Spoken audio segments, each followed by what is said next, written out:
Hello, radio check.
Hey, Mark.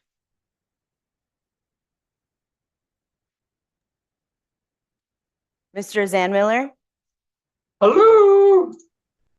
Okay, we're gonna have you on the screen so we can take a picture in Oh, front of the TV, so you're included. thank you.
Do you want me to move?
Discussion items.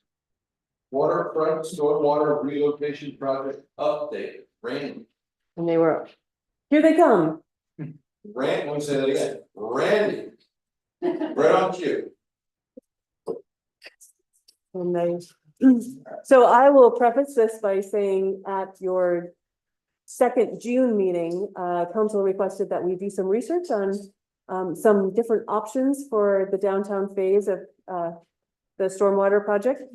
So happy to report that Stoner Bell and group were willing to meet with staff on pretty short notice, and they have put together I think I don't know if they got a formal presentation or just a discussion today about a couple different options. So today is a conversation. I think the action out of this is, are you interested in any of these options? And then we can explore them more deeply and come back to you with kind of a more like complete plan about what that would look like. So today's very much a discussion, not necessarily a decision, but we would like some direction on like, are you interested in these things? Is that a fair way to say it? That's pretty much, that's it. Okay, make sure to turn on the microphone. Press on the side. There you go. All right. Yeah. Well, with that, I'll turn it to Randy. That is correct.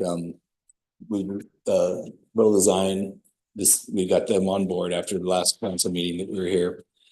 So that we could, look at some alternates, and they came up with several, I believe, viable alternative options. I'm gonna let them explain more about those. Just wanna say, yeah, we're just gonna look for some direction at the end of this. We can give some recommendations, but I think a lot of this will be driven by your guys's decision, so. Great, thank you. And if it's okay, I'll just introduce us, Stoner Bell and Corey. I'm sorry. Where do we go? I think just At the stand up. Over here, Yeah. okay. And Randy, before you leave, could you maybe explain a little bit about how Bell Design was involved in this early on and then Tetra Tech and but now they're back involved?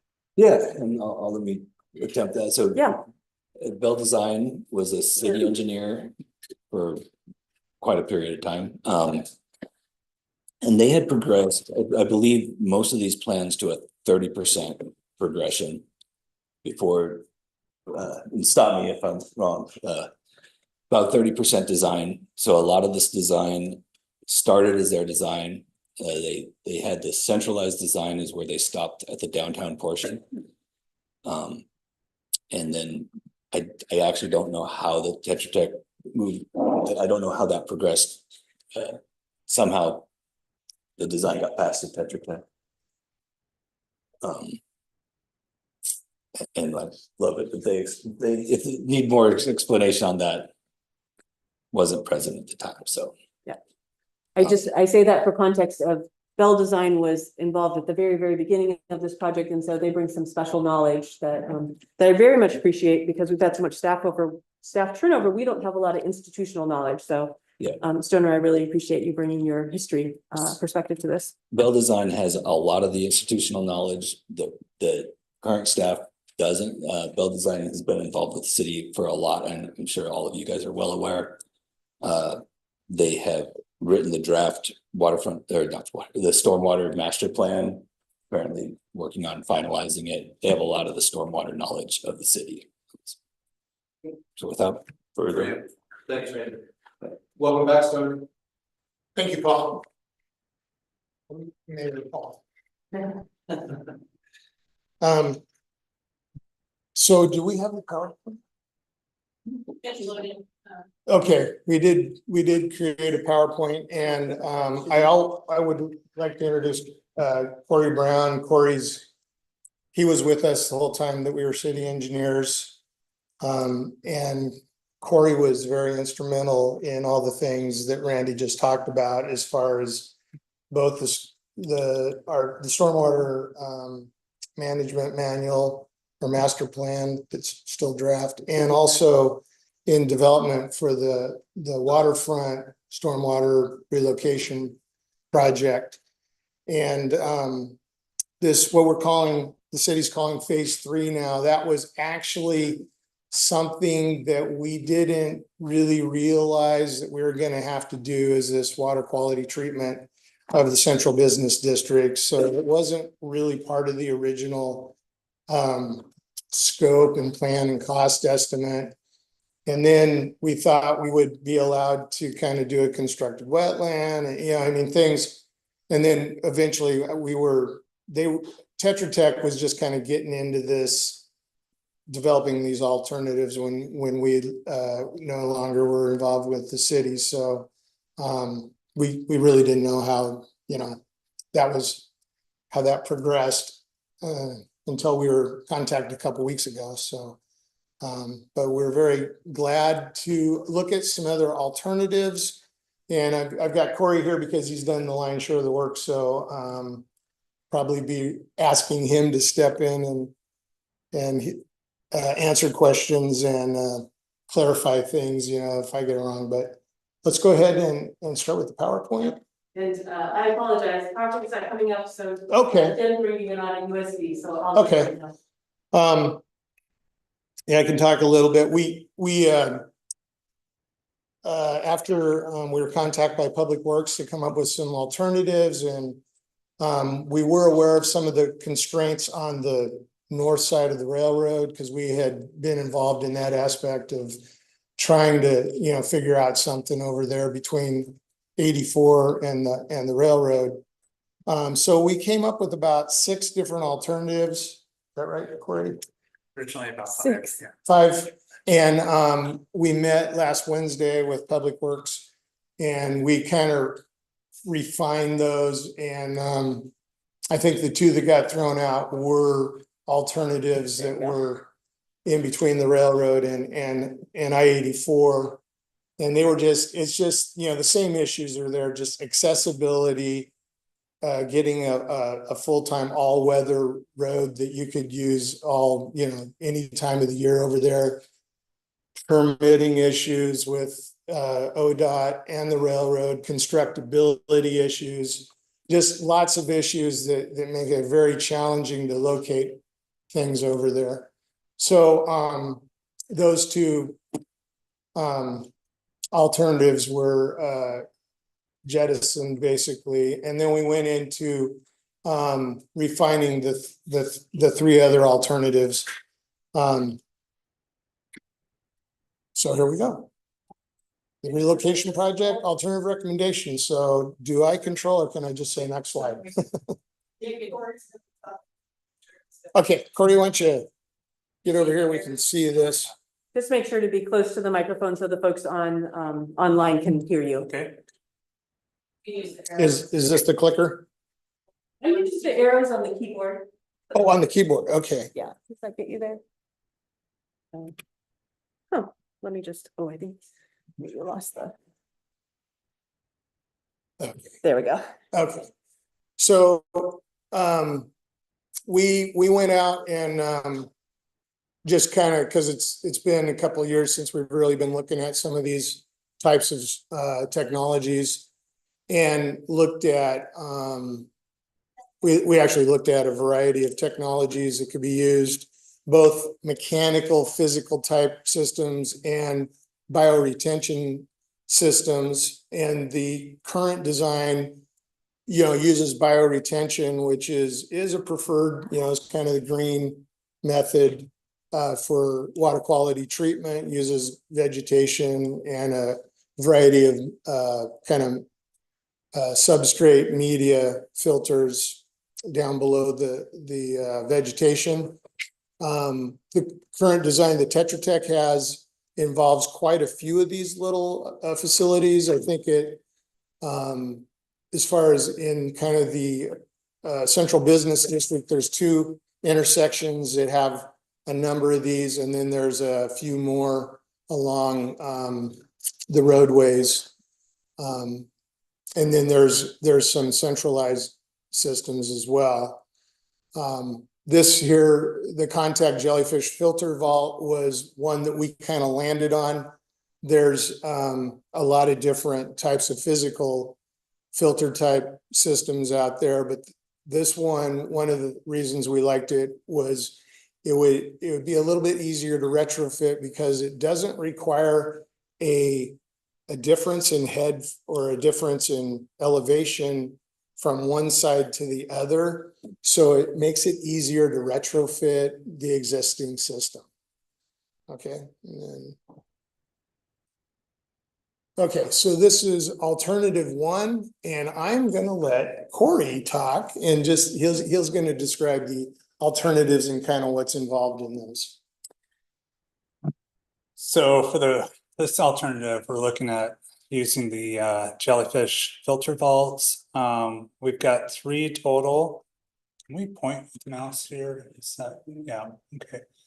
So there's gonna be one that we're looking at just dropping in along the pipeline over here on the west side. Another one up on the hillside here, which I think you've got a easement now for. I mean, you could probably fit that one in easement. And then another one over here. Again, just dropping it along the pipeline.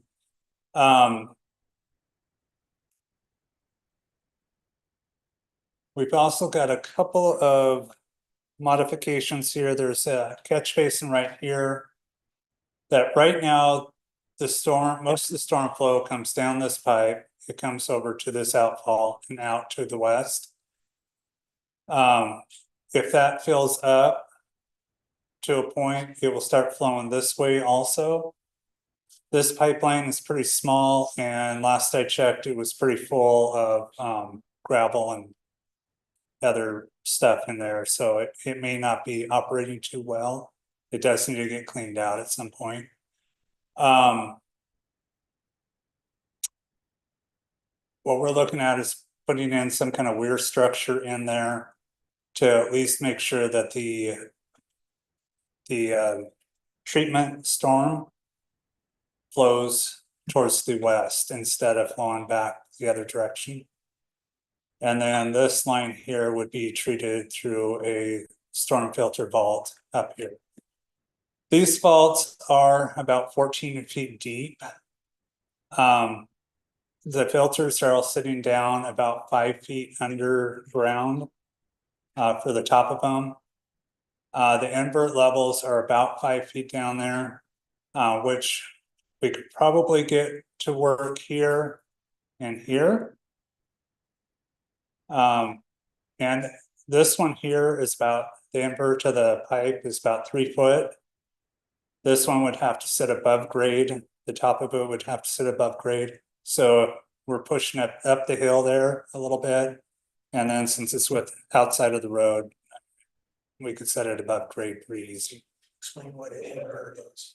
An invert is the bottom of a pipe where the water flows through. It's the lowest point of that pipe. There is a couple of contact storm filter basins that we're looking at putting at this catch basin here and the other catch basin over here. That's just to make sure that we catch everything. We get treatment on everything going through there. We can't pick those up without extra piping to get it through that jellyfish filter. Anything else you want to add to that one?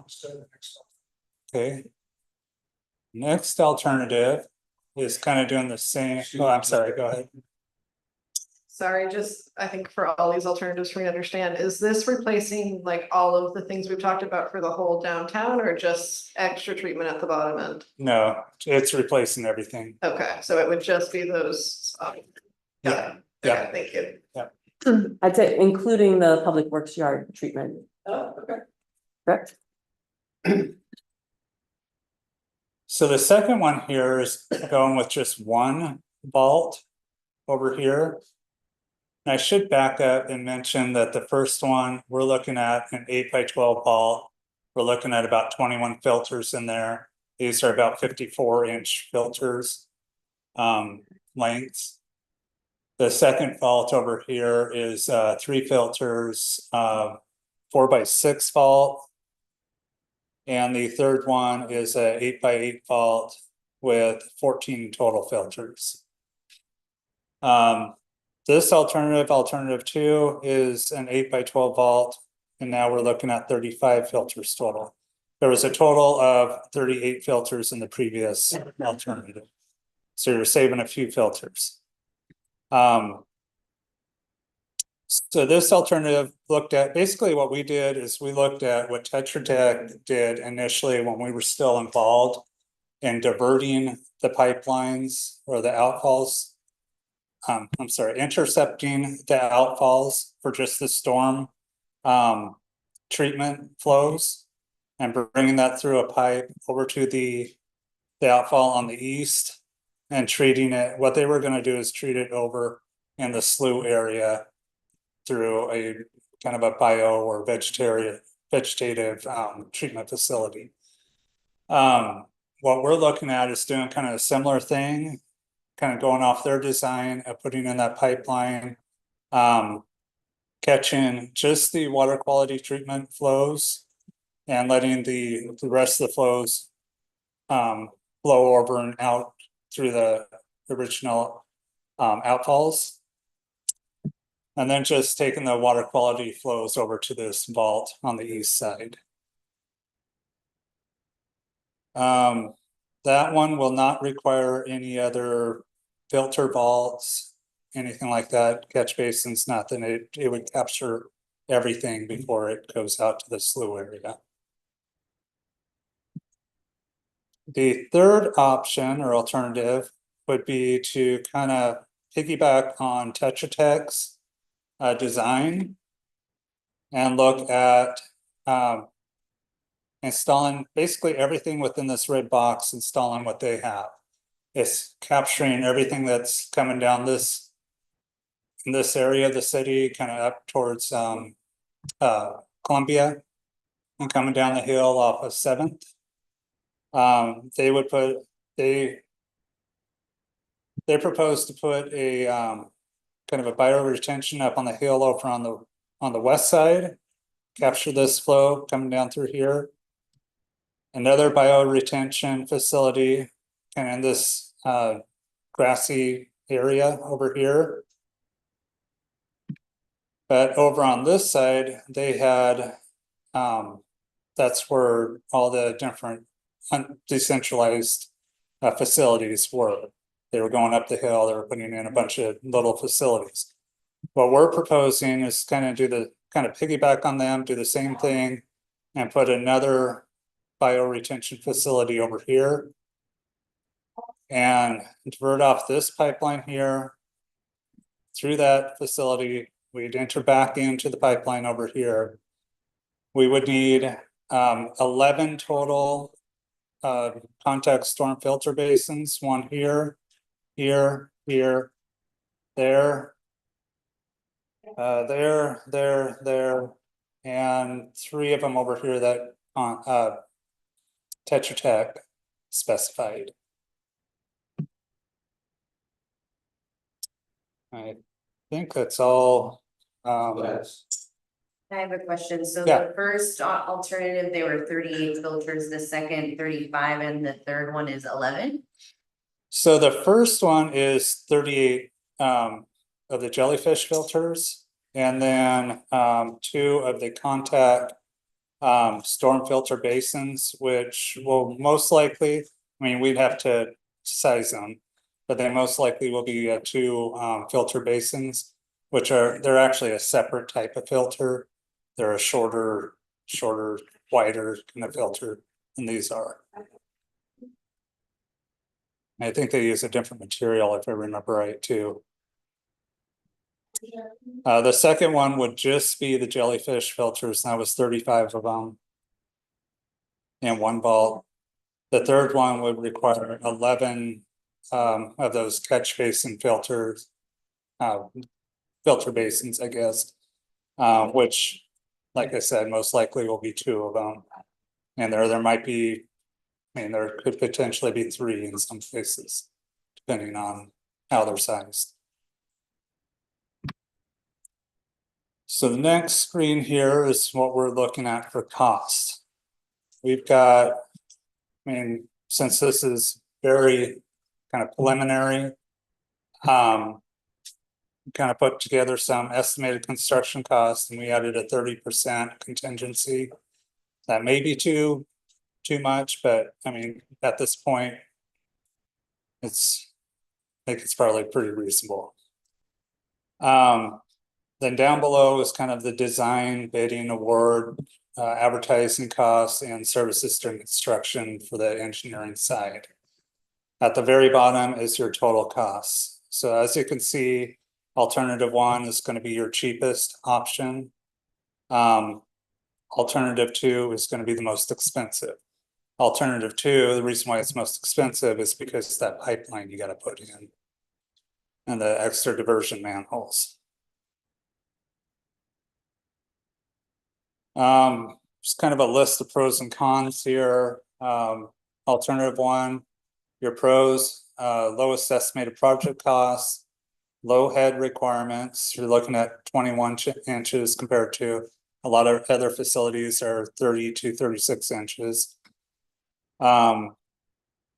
Easy to retrofit, or basically it's a kind of a plug and play thing is what we're looking at. You dig the hole, you drop it in there, you bring the pipelines up to it. You're ready to go. And then the easements that you're gonna be required to get is just kind of small easements just over those vaults. You're not really getting much more than that. Cons, the filter replacement costs. You're looking at 38 filters for a total of $32,300 today dollars every 3 to 5 years. Could be longer, could be less. But that's what we're looking at really about. Another con is the 14 foot of depth. Once you get down there, you don't know what you're hitting. There could be old pipelines, there could be, I mean, we're expecting rock excavation at some point. And in our costs, we're figuring about, you're gonna hit rock at about 5 feet.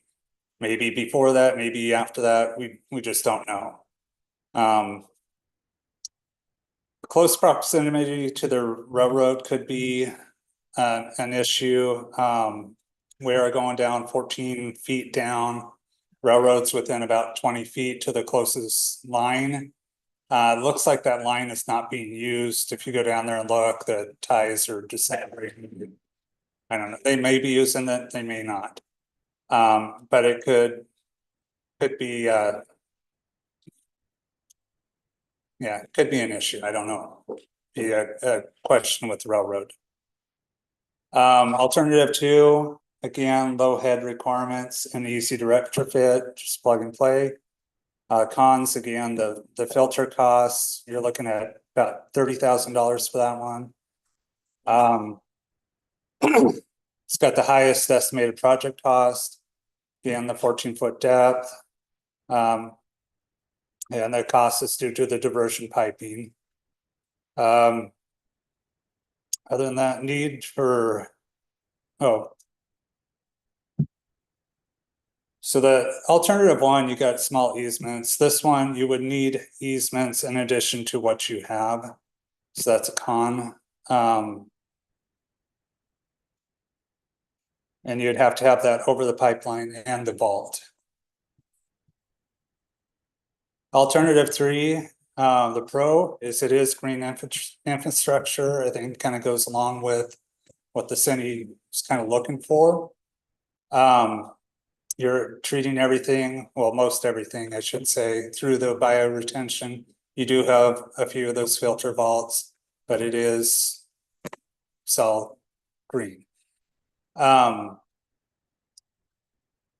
You do have your easement in place for a couple of those already. You would need an additional easement just for the facility and the port property.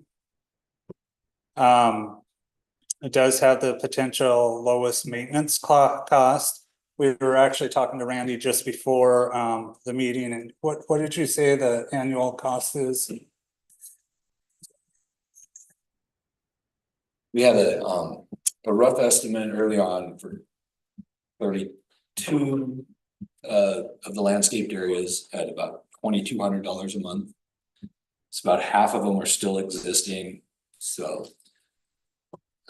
look at about $1,100 a month is what we're estimating for the landscape maintenance of those beds. And then beyond that, you do need to, at some point, you will have to replace some of the media and vegetation. We're estimating probably about $20,000 every 3 to 5 years. That's kind of just to compare your cost to the filter systems. Cons, it does require the most land area for the facilities. It does require perpetual landscape maintenance. There will be irrigation required, which I did not point out on this map. Here, there is the city line. There's a 10-inch line here. We would need to probably put a service line in through here, put a meter in to provide continuous irrigation. These other facilities have that. This one does not. They do not have any irrigation on that one, but they do have irrigation over here coming from a water line that comes down here. And I'm not quite sure why they didn't provide it over here. That could be something that we could add if that's the option you guys want to go forward. Again, need for additional easement on the third party facility. That is all I really have. Do you have anything you want to add? Yeah, just go back to the cost a little bit. We're stuck up here. Pulling that around it. Well, since I've used this. Can I help? So we're talking bits. No. Mark, I see your handle on the stuff. Thank you. Yeah, I just want to know, we have some easement costs that are included in the cost estimate and so these are estimates and we kind of did it based off of Tetra Tech. We tried to use as much of Tetra Tech's info and design as we could.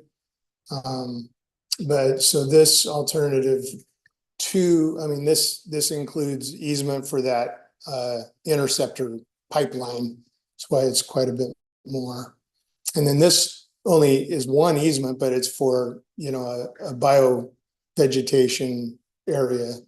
And then this is for 3 different easements for those jellyfish storm filters.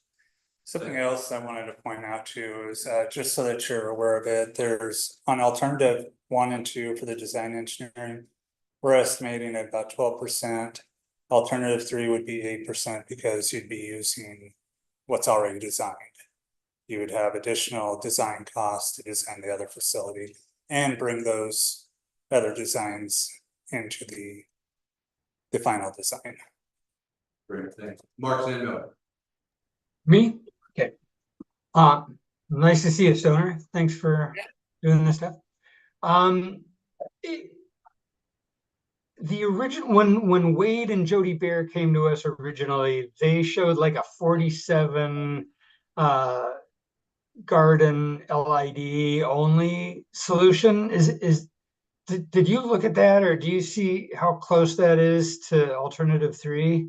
And then Tetra Tech largely went to vaults by the end. So that's my first question is, did you look at the quote pure LID unquote solution? No, we did not look at that solution. And so we didn't compare ours with that. We did look at, we had the model, so we looked at the actual flows. So the jellyfish is all based off that. The Tetra Tech design was, the basis of design wasn't on the drawings, but what we did is we knew the flows going into the western beds, and we knew what those sizes were. So we were able to, make a correlation between the flow rate for the water quality for that area, and then that's how we sized the new area. So I don't know if that answers your question. One was like, no, we didn't compare with. It answered the question. I mean, my hope would still be we get back to some kind of LID, but I don't know if that's in the cards. But looking at it would be great. Second question is, we were given a estimate that was quite a bit high, $1 million higher than any of these numbers. Were you able to see where they came up with those numbers and how you're able to get to these numbers? Yeah. In fact, we have detailed cost breakouts that Public Works has, but, it's just, well, I wish we should have Tetra Tech's design drawings up here. There's so many different areas that they're going into to create, these biofiltration, areas, and it just costs money. It's not, I mean, you have almost separate MOBs for each one of those. So it's really just and we don't have hardly any, traffic, control costs, which traffic control would be a pretty good cost, up further into the central business district area. So you're saving a lot of money on that as well. And by centralizing things, so going from 11 systems to 3, there's a pretty significant cost savings in that. Do you want to? So you were able to concur with their cost estimate using their risk assessments, and then and your numbers have a similar risk tolerant or risk assessment factor?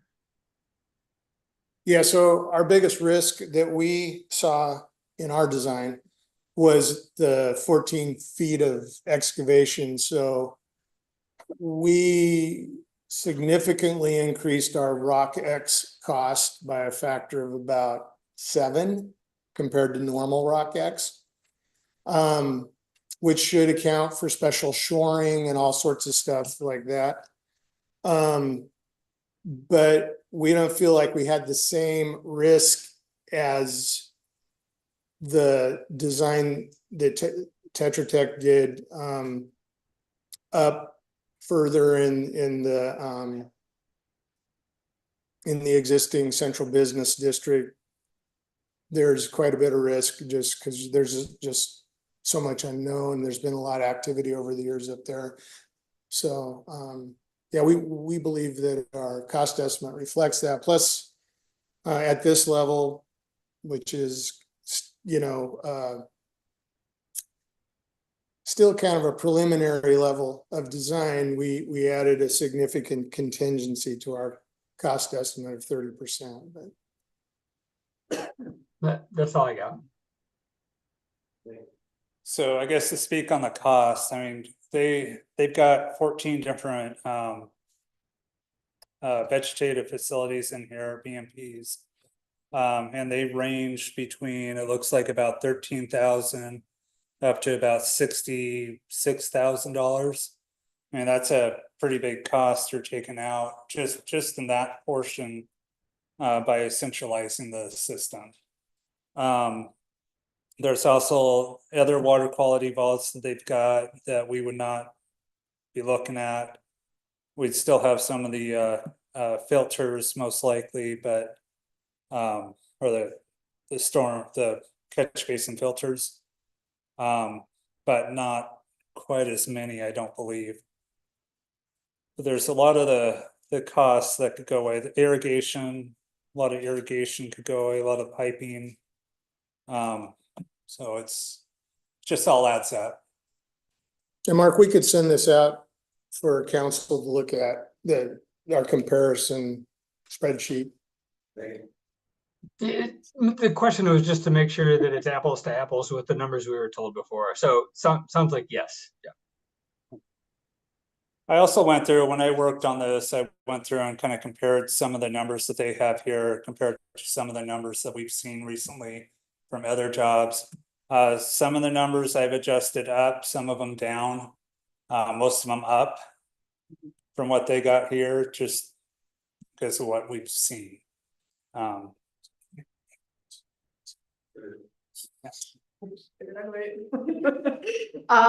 you remind me what the total cost estimate Tetra Tech presented last time for this phase was? It is $2,735,000. I have to jump in on that answer quickly. Just get close to that. Thanks, Randy. So what the estimate we're working off of now is even a little more updated. So I believe it was 2.4. It's 2.7 now. We wanted to make sure we covered contingents. We asked them to detail out curb gutter asphalt repair throughout the project. Last thing we wanted to do is swing and come in low. I mean, so we're currently looking at the 2,735,000. And then I know there was like, we were trying to get to the not necessary, but like good goal of the future DEQ standard that I don't remember the name of. Do any of these three alternatives get us to that goal or closer to that goal, or what, where do these fit into that? Yeah, so I believe you're referring to MS4, which is administered through DEQ. It's actually EPA federal requirement. And the phase 2 affects smaller cities, which Hood River's not quite there yet, but they keep reducing the level for population. These technologies meet the TAPE protocol, which is a protocol used by many of the states on the West. It's actually through Ecology in Washington, but yeah, so they're approved systems to meet what's called basic treatment level water quality, and that meets part of MS4. Now, MS4 is a very comprehensive program that the city would have to adopt and get approved through DEQ, which also involves monitoring and reporting. But yes, this meets the water quality standard. Okay, and so all three alternatives are kind of equal footing for that aspect? Mhm. Okay, thank you. Doug. I guess compared to, and it's, you probably don't know because you didn't evaluate the sort of option that Mark was talking about earlier with all the sort of upstream uphill infrastructure, all the what was it, 50 originally, like difference, 47 sites. So in the spirit of, you know, alternative 3 being the green alternative, compared to something like that, where do you put that on the green scale? I know it's pretty subjective, but you know, certainly we want to make sure that we're looking at the most green option based on what our city goals are, et cetera. So just kind of wondering how this fits in the scale, and maybe for our benefit as well, you know, how it would look compared to the two alternatives. They're not the green options, just to give us a green context. Okay, so green is a not well-defined term, but you know, it implies natural and living things and not mechanical type things. Low impact development, on the other hand, is well defined by EPA, the states. So low impact development, what it seeks to do is return the hydrology of an area back into its natural state. And so the hydrology of an area, there's many aspects to that. There's inception, which is like trees catching the water, and transpiration, and then natural soils that filter the water. But one of the big aspects of LID that varies from, say, alternative 3 is that you return the water through infiltration back where it hits the ground. So the LID solution, which was 50 places or whatever, that meets low impact development LID, because you're taking that rain and, you know, you may not be able to get it all back in the ground, but you're getting it back in the ground, kind of back in the, you know, where it would have back in pristine conditions. When you put it in pipes, then you concentrate it, and that is not natural unless it's in a stream, an existing stream. So, so once you've done that, you're not meeting the full intent of LID. But then what you do with the water at the end of the pipe, if you can put it back into the system and have some plants that can kind of take out nutrients and metals and stuff like that, and then allow the water to go and infiltrate back into the soil, then you're still meeting part of what the intent of LID is. It's just that you're still, you're putting more water into the ground here than what normally went into the ground here and less up here.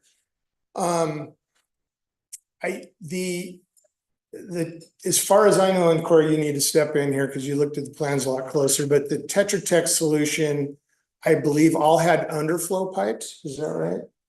And they had liners. So now you are at the lowest possible level of LID because you're not infiltrating the water at all. You're still sending it out via pipes after.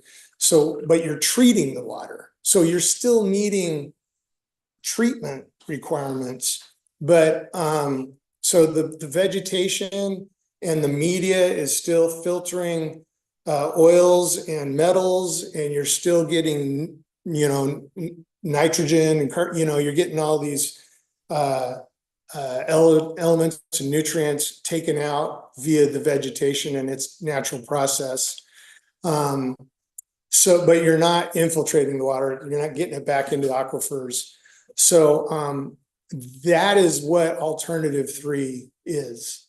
And so there's, some reasons for that. We're talking a central business district.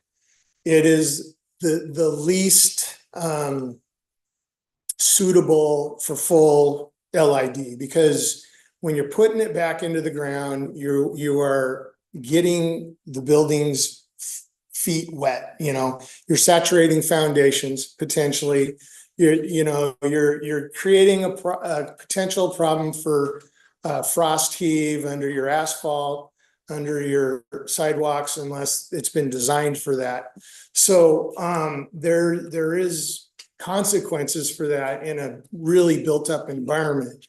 That's not to say that you can't try to do it through like little elevated rain gardens with, that your roof drains go into and stuff like that. But so I believe that's probably why, Tetra Tech just, chose to go with the liner because it's the safest as far as affecting things around you. And especially if you're concentrating it now, because then if you're going to infiltrate that, you're putting a lot more water in a place that never had that kind of water. If you back up and go back to the 50 different locations, we're never creating water. We're just, pervious or impervious areas just concentrated. So that's the whole intent. You're not concentrating. So now you're allowing that same water that kind of fell in that area to still go in. You're not as worried about how it's going to affect, sidewalks and roads and building foundations. So I don't know if that answers your question, but. No, that's very helpful. Thank you.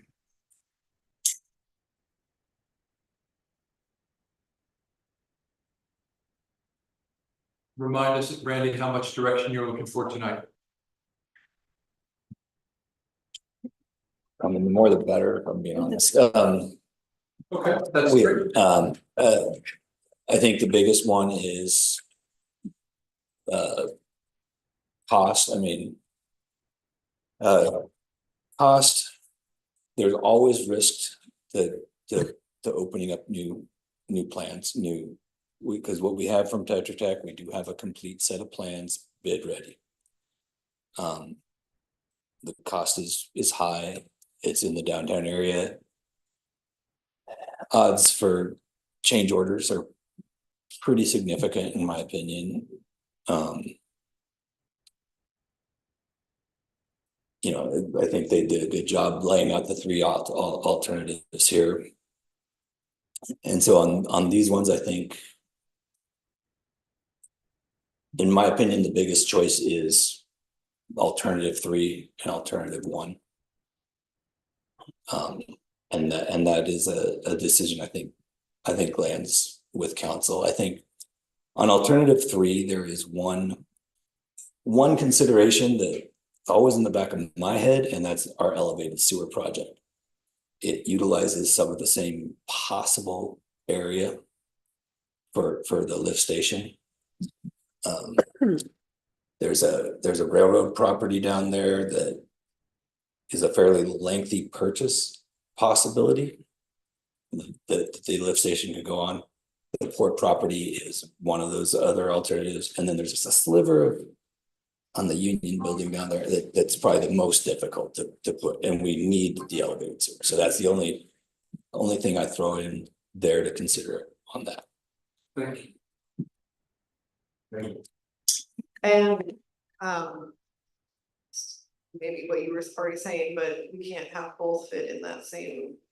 I mean, it would be a larger easement, of course, but they may or may not, or there definitely won't, or.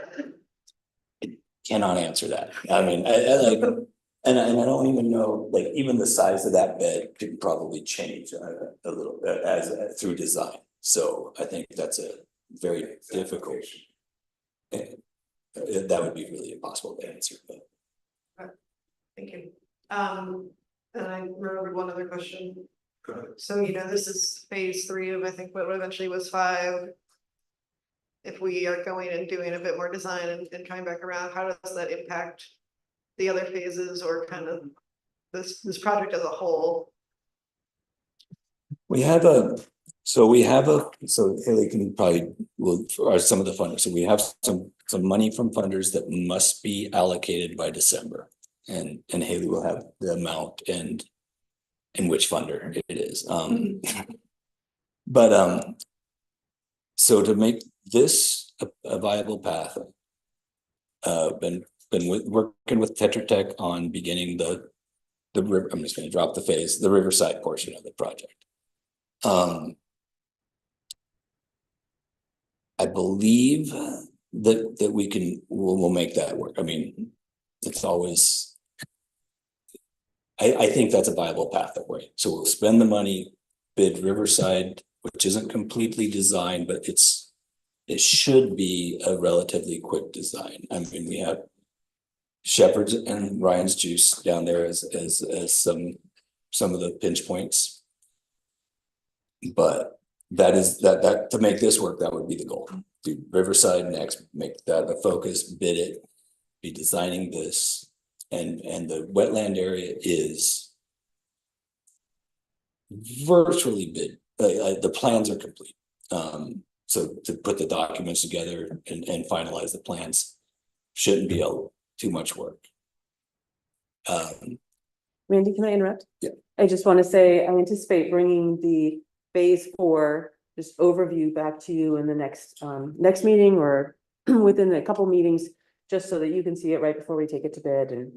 But I do think Randy is correct. That is a pretty straightforward piece that we've talked about before, but I do think we'll give you a chance to review that one more time before it goes to bid.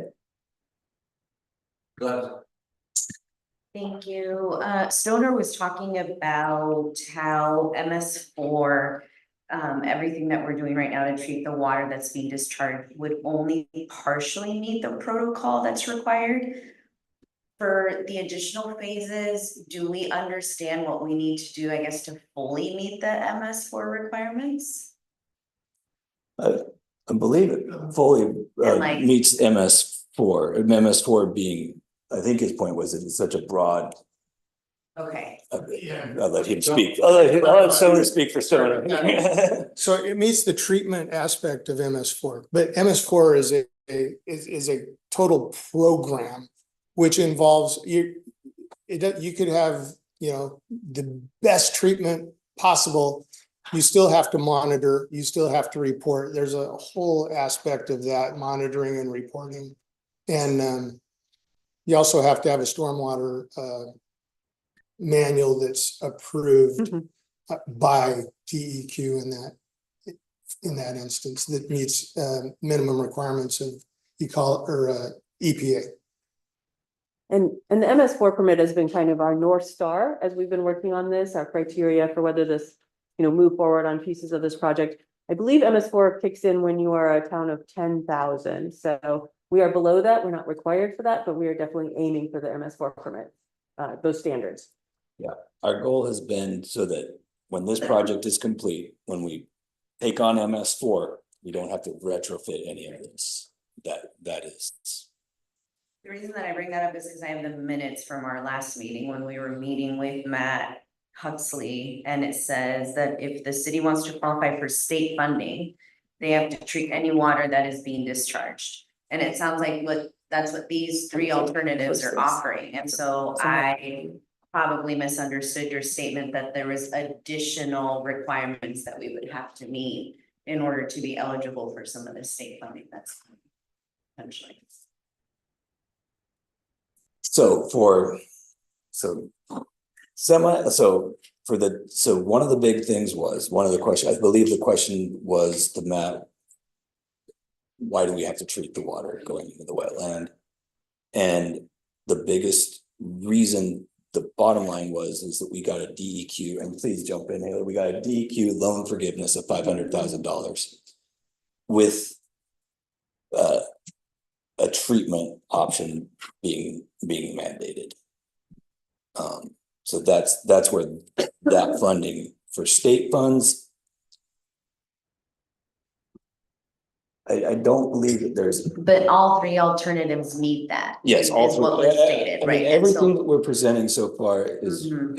is meeting a filtration standard, so. My question was, is there additional steps that we have to take besides these three alternatives in the long run? And it sounds like that's what folks still don't know, right?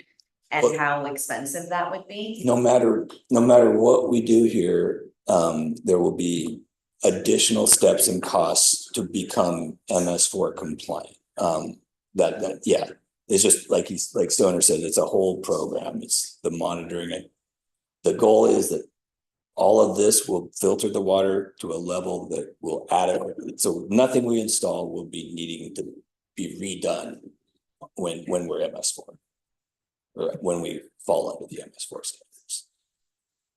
And it's kind of just making sure I'm saying that correctly. So Okay. Well, I'm gonna see if I can see if I understood it correctly, of like the physical infrastructure in the ground will meet the standards of MS4, the like paperwork end of it would not be met yet. paperwork, monitoring, Okay. and your whole manual that you're developed for. Right, okay, yeah, cool, thank you. And correct me if I'm wrong, nothing that we would put in using any of these options would be incompatible with MS4. They could all be made to work administratively. And that is my understanding, and yeah, that's been our ask of all designers as we've been moving along. Now, just, you started it, so I'll jump in. All of a sudden, $500,000 doesn't seem like that much money. Like if we're spending 2.7 to retain a $500,000 loan forgiveness, like at some point, it makes sense to pay them back and say, we're not gonna do it. Did that get, like, does that come up in the conversation?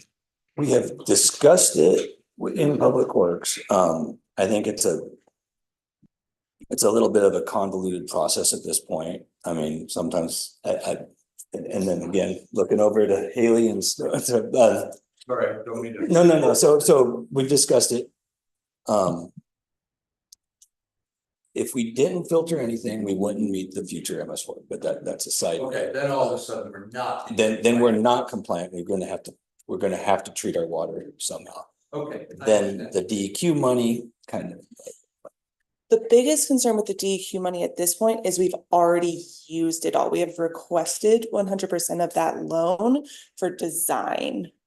So the work within the wetland should still make us eligible for that forgiveness, even without this, in terms of the green project requirement, in terms of you're receiving state funding. So you have to meet all these other requirements.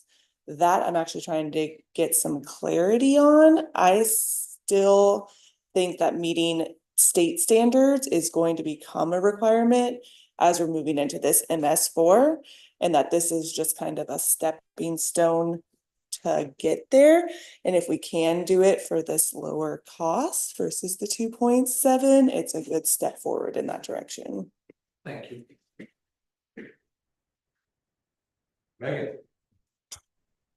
Unless there are good questions in the vein of, I agree with Randy that these alternative 1 and 3 seem like the top two from my end as well. I don't really know how to decide between the two, besides just vibes, but.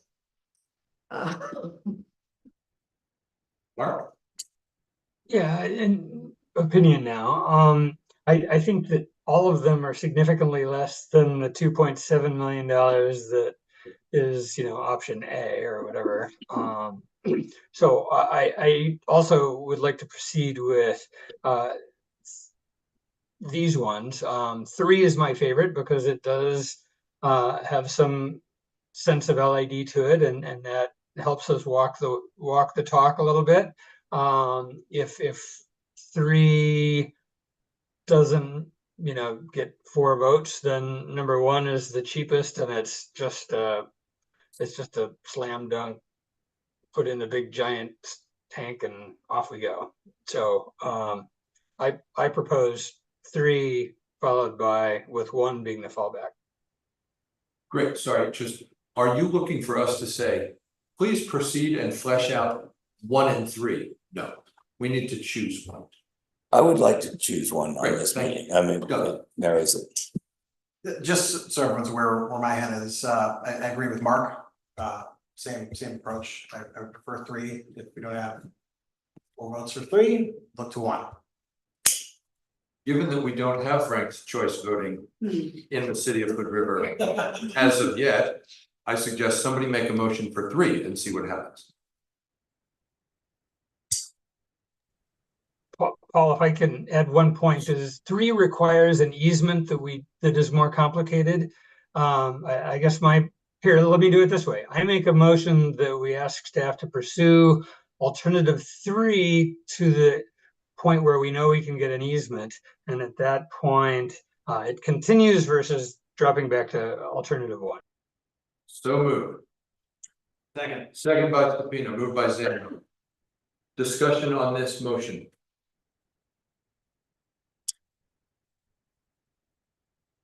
All in favor? I, Opposed? Chair votes aye, motion passes. Good work, thanks y'all. Thank you, council. Okay, anything else on that topic, or we did what we're supposed to do, right? Moving on, budget notice publication. On Janetti. And Mayor, I just want to do a time check because you want to take a break before 6 p.m. So I think these items are fast, but remember, we want to take a break. Thank you. Mhm. Great. Thank you. So this is a notification, the budget process. So our budget process is designed to develop and present the budget information in a format that is accessible and understandable to the public. As part of that, public notices are a critical part of the process and open communication with the community. The notices with regards to the budget process are also an important part of state legal requirements during the budget process, which includes first and second public notices for the budget committee, and an additional public notice published prior to the budget adoption hearing at City Council. In addition, the City of Hood River also posts all budget notices and information on the city website for additional public access. Due to administrative error, the City of Hood River failed to publish the City Council budget hearing notice in the local paper. All the legal compliance has been satisfied, including publication of both the budget committee meetings and timely notice of the budget hearing and all the documentation posted on the city's public website. Information for the budget hearing newspaper, for the newspaper publication was prepared timely, but erroneously directed to an incorrect email address, and as a result was consequently unpublished. The error was just discovered when the city requested a copy of the affidavit of publication from the newspaper. Oregon Revised Statutes 294.451 outlines the discovery of a publication error and the failure to publish within the time period required by Oregon budget law, as well as subsequent remedies. After our consultation with the Oregon Department of Revenue, which confirmed that the city made a good faith effort to publish the notice, DOR confirmed that the error may be remediated in accordance with the statute. The proper way to address this publication error is to publicly correct the error with the governing body, both by providing this testimony as well as outlining in writing, which is in the agenda items. As well as addressing preventive action that will be taken to prevent the situation from happening again in the future. So our budget process does go by a checklist. We do include sort of items that are checked off as they are satisfied. Notification in the public in the paper is one of those checklist items. Receipt of the affidavit is not a checklist item. And so we will be adding receipt of the affidavit to our checklist, which should prevent this from happening in the future. So that would be the remediation. There is no motion, there is no requirement other than to accept this testimony and the corrective action. And this notification is the remediation. So thank you. Thank you, Chris. Questions? Okay, if we accept this testimony. Done. Great, thank you. Good job. Thanks for being forthright about that. That takes us to the consent agenda. I move we approve the consent agenda. Moved by Colson. May I interrupt for just one moment? I just want to note that you have 3 items listed in the original packet. There was a 4th item that was added to the consent agenda about the auditor's findings. That's it. With all 4 items. Okay, hold on just a second. So, given that 4th item, are you still good with you wish to make this motion, Grant? Do we have a second?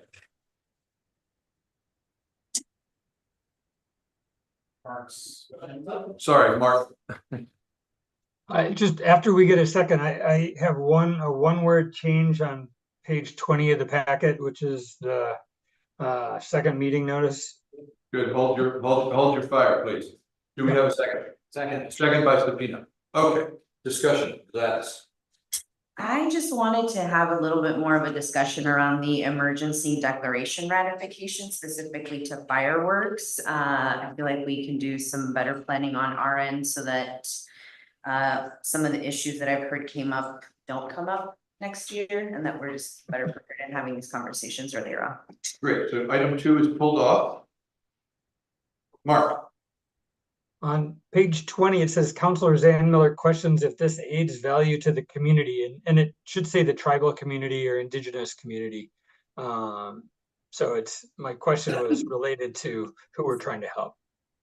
Good, so did that get captured by the capture work? We're getting it, yeah, thank you. Okay, so staff indicates that they heard what you said, Mark, thank you. Okay. Megan. I also had an edit, I had told Jen earlier, but the motion on page 10 for the budget. And I don't remember the exact wording, but should say that like adopting the budget as amended that evening, not just adopting it straight. The actual language Jen has, and I don't know if she wants to read it or if that's enough for everyone, but. Staff, you got that correction? Yeah. Jen is nodding, let the record show. Abigail's nodding. Okay, so we had a small correction to minutes. For the budget, which was that a correction to me? Mine was a correction to the minutes from June 10th, I believe. Mark's was correction to the June 24th minutes. Okay, small Scrivener's clerical things on June 10 and 24 minutes, but those are still on. Item 2 is off. The other 2 items remain on. Is that where we are? Mm-hmm. Further discussion on the remaining consent agenda. All in favor?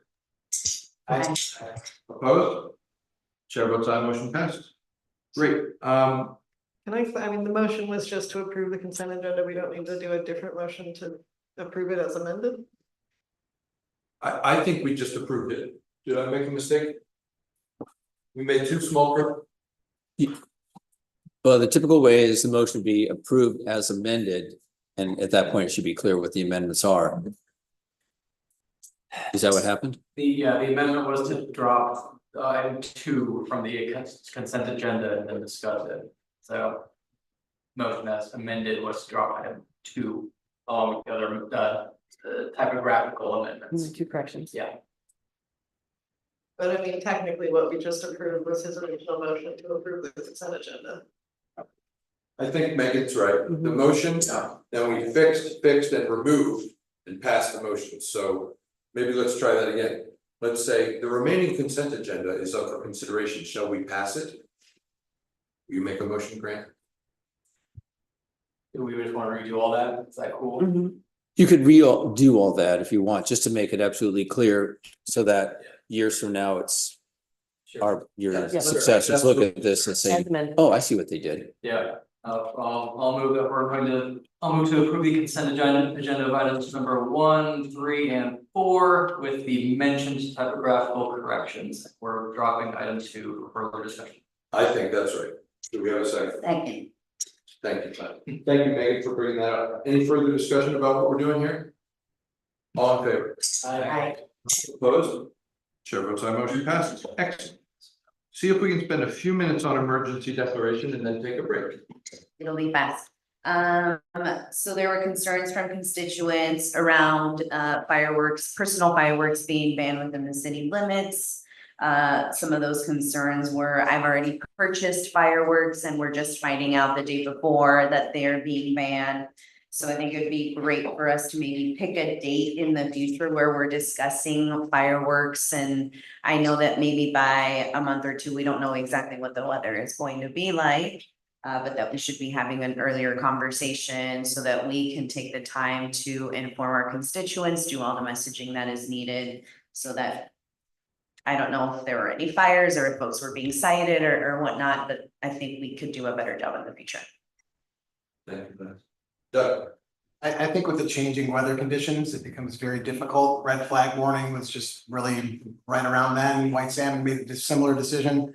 I'd be in favor of completely banning personal fireworks going forward. I think that's a topic that maybe is addressed as we work on the next work plan, but our neighbors to the east in the Dalles just did that. I know, White Salmon's sort of in a similar pattern that we're in right now. I don't see how next year things could be dramatically different. It's like, we're just kind of moving that way, and no way suggesting that we should ban fireworks displays or safe displays or any of that kind of stuff. I think that's really, really good, but I don't have a crystal ball, but I'm betting a couple days before next year, we're looking at it and the weather's gonna look suspect again. So I think it's maybe we need to consider whether or not to ban it outright.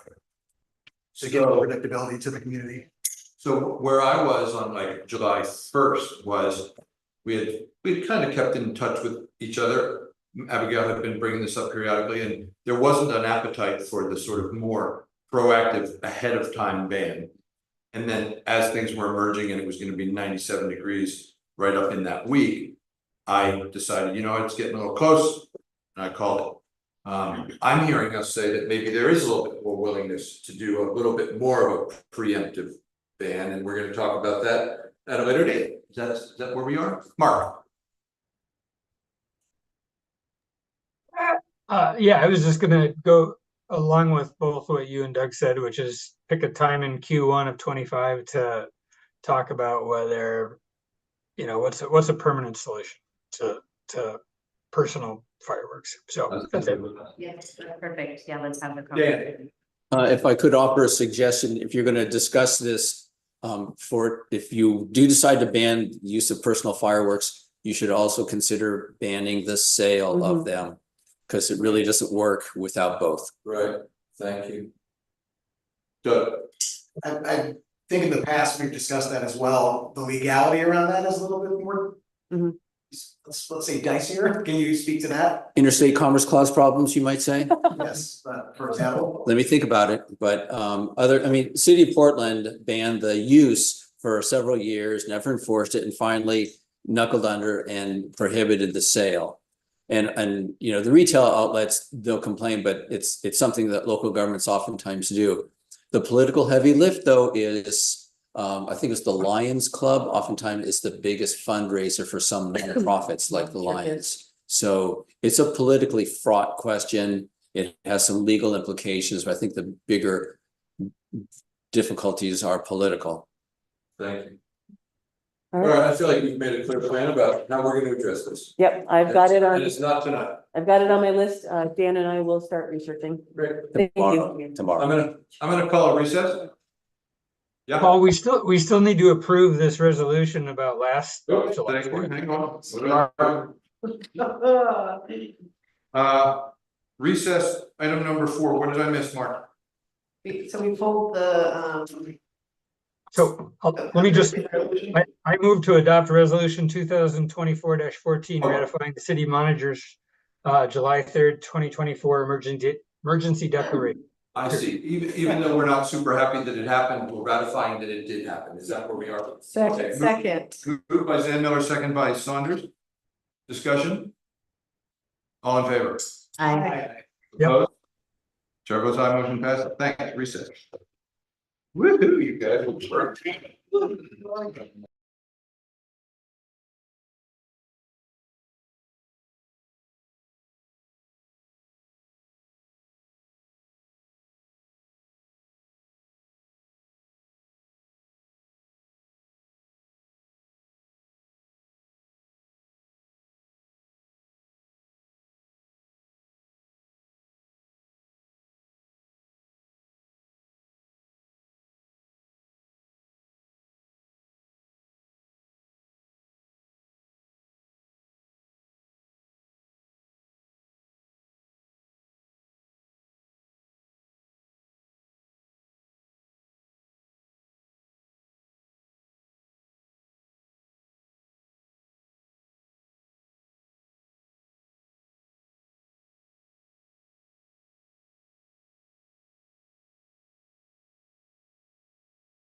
First thing we're gonna do is we're gonna turn off our cell phones.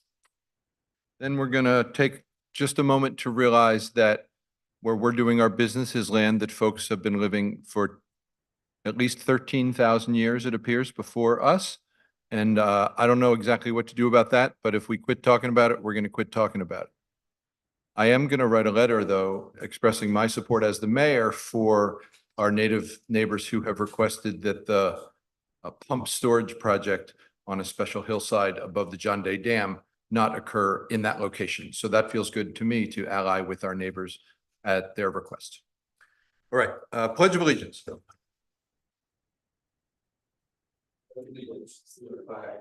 United States of America, to the republic for which it stands, one nation, under God, indivisible, with liberty and justice for all.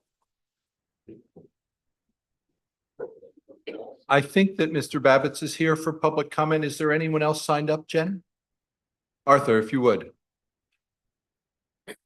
Thank you very much. Arthur Babbitts, 3 Hazel Avenue, Hood River. Mayors, members of the council, I'm here to share the sad news that Carrie Nelson passed away on July 4th.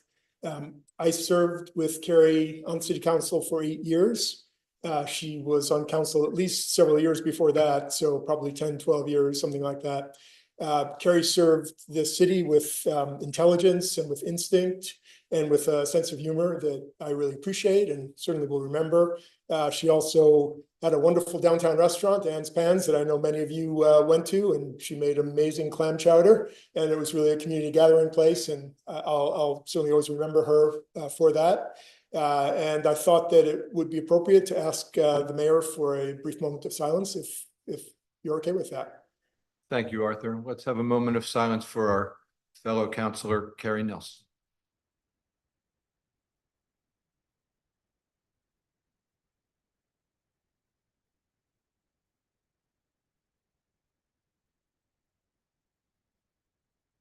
Onward. Thank you. Thank you very much. Okay, next we have some committed community volunteers. I have not led the process, so I will let Councilors Gladys and Megan tell us how it's going to go. Well, it sounds like we've agreed that Counselor Polson will start off with the first question, 2, 3, 4, and 5. Counselor Zan Miller, you are off the hook on answering or having to ask any questions, but if you have any, please feel free to let us know. And for, I know we've got one person on Zoom. For folks here, I think we'll have you come up to the table now. And we're gonna kind of jump around to who starts first and what order you go in, but everyone will get a chance to answer one question first, just so it's not weird to follow the same person every time. And thank you all for being here is the big one. So we've got, I'm a former librarian, so I always do everything alphabetically, so we have Amanda, and Ben is here. And then we have Laura Dunn. Is the blue poorly thing on? It'll turn green. So that's different. Oh, yeah, we don't have blue.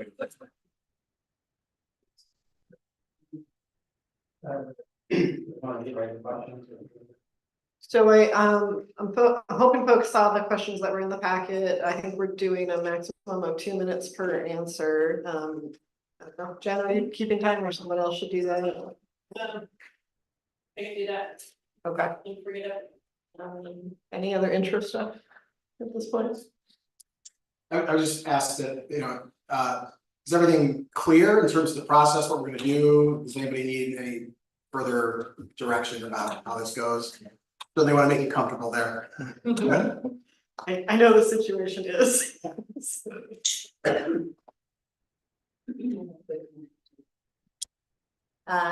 We only have room for one of you and would love for you all to think about November as well as another opportunity if you are not selected today. Go ahead, Grant. Thanks, welcome, Maggie. First question is, how do you describe the role of city council and the role of a councilor plays in governing the city? So I didn't see the questions. I didn't realize they were sent out, but I'm gonna do my best. Based on what I've learned, I feel like I'm still learning about what city council is and how it operates. But from my understanding, city council is a gathering of people who live in a city, who care about the community, who make decisions together. And from my understanding, the role that a councillor plays in governing the city is really an unbiased or nonpartisan person that can come together in a group to make decisions for the best possible outcome and long-term planning of a city, working with budget. For me, also like making sure that all people are represented when making decisions, or people's perspectives are taken into consideration when making decisions and governing the city. Yeah. No, we just go straight down the line. Yeah. Okay. Right, the same question, how would you describe the role of the city council and the role a councillor plays in governing the city? Sorry. You have to listen if we go second. Oh, do I? Did you get a paper copy? Oh, yeah, there it is, okay. So I'm going online to, they're done.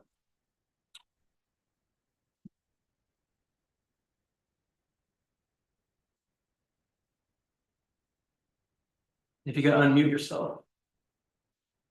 Sometimes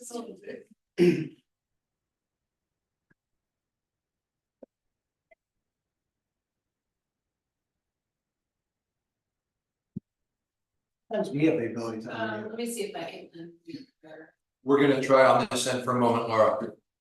It just says ask. Oh, I went for a second.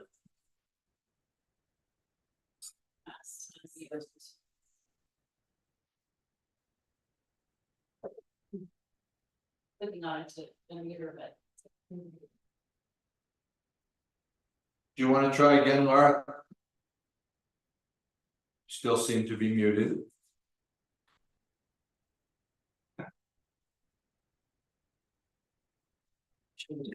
Sometimes leaving and coming back will fix the problem. We wanna.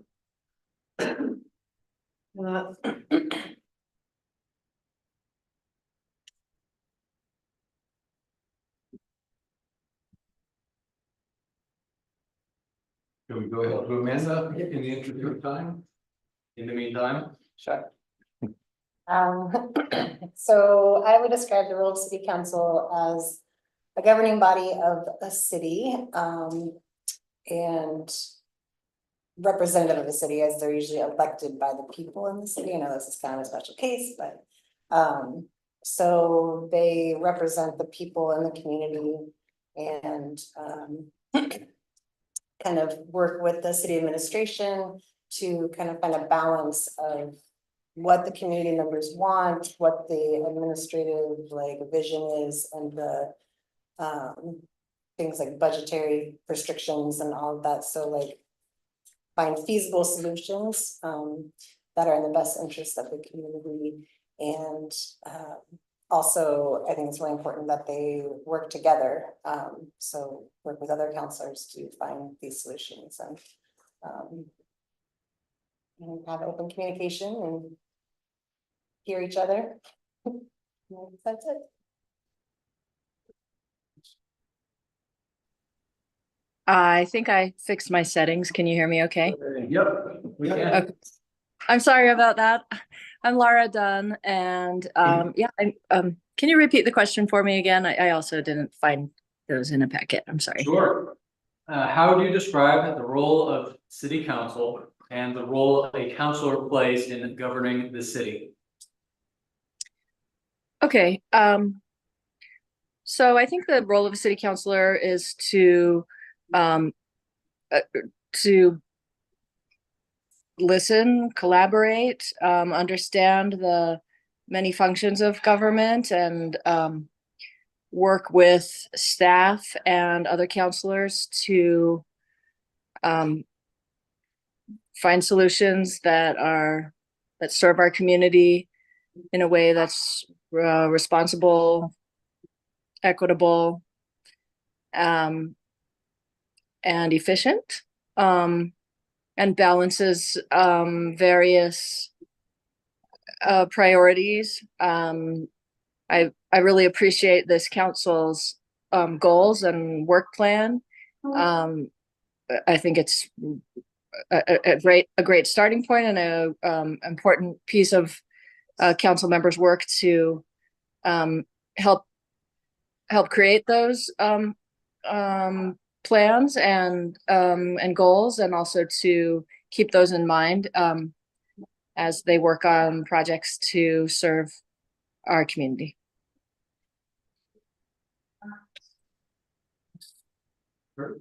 Same question. Nice to meet you all. Thanks for your time. For me, the role of city council is twofold. So I feel like sitting here today and watching y'all operate. There's just things that have to be done, right? So you enact legislation, you set policy, you enact that policy, you follow it along and ensure that it is implemented to the end. Managing, approving budgets, things like that.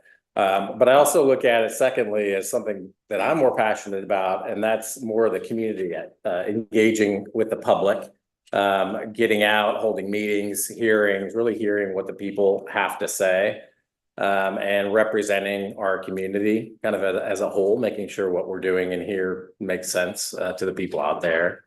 And I kind of look at city council as kind of the body, and then the individual councilors are kind of the arm. So the role of a councilor, I look at, advocating for the community, really getting out there and having discussions with individuals in our community.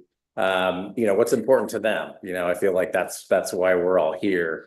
Being a decision maker, obviously, like you did today, voting up and down on issues, ordinances, resolutions.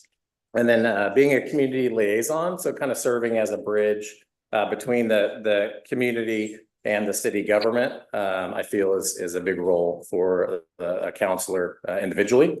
And I believe that's it. Thank you. And Ben, how do you describe the role of city council and the role a councilor plays in governing the city? Yeah. So city council is, of course, the legislative body for the city, which means that you have broad responsibilities, everything from passing ordinances to resolutions to updating comp plans to holding public hearings, which a lot of which obviously about land use decisions for this body, but also small things like approving liquor licenses, running committees, seek public input via public hearings, also through surveys and different outreach events. Also directing city manager, city staff about, these decisions, and sometimes hiring for leadership positions in the city. More holistically, though, I think that the role of the city council is to improve life for the community generally and be good stewards of public money. Also putting forth a vision for the city that is, informed by the public, and then enacting it in terms of councilors themselves, going out in the community and listening to people when you're not in session and hearing what their concerns are and bringing those back to council, bringing your own vision and viewpoint to council, serving on some of the committees that I mentioned before and helping out with outreach events. And, most importantly, kind of working with and building relationships with community partners that kind of help you get some of this work done. Thank you. Okay, question 2. What do you consider important factors in the group decision-making process? Looks like we'll start with Kurt. Yeah, thank you. There's a lot of factors that make up the group decision-making process. I'm going to focus on a few that I feel are most important to me.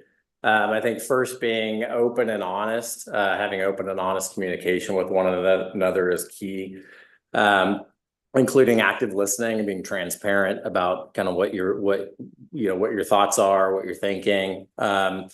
critical thinking, questioning assumptions, not coming in with kind of in your head, this is exactly what I want, this is what's going to happen, but kind of, being open to it and being, understanding that everybody's here has their own thoughts and opinions and taking all those into consideration.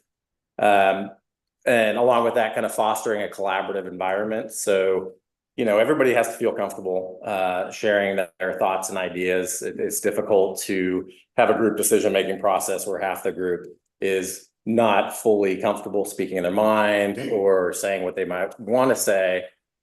With everyone being comfortable, it makes things go a lot smoother and everyone feels a little bit more involved in the process. I think consensus building and compromise as well. Being willing to kind of find a middle ground. So you might not always get exactly what you want, but you have to be able to kind of bend and evolve a little bit with maybe what you want, finding some middle ground with others to kind of get on the same page. And then finally, time management, I think is an important one.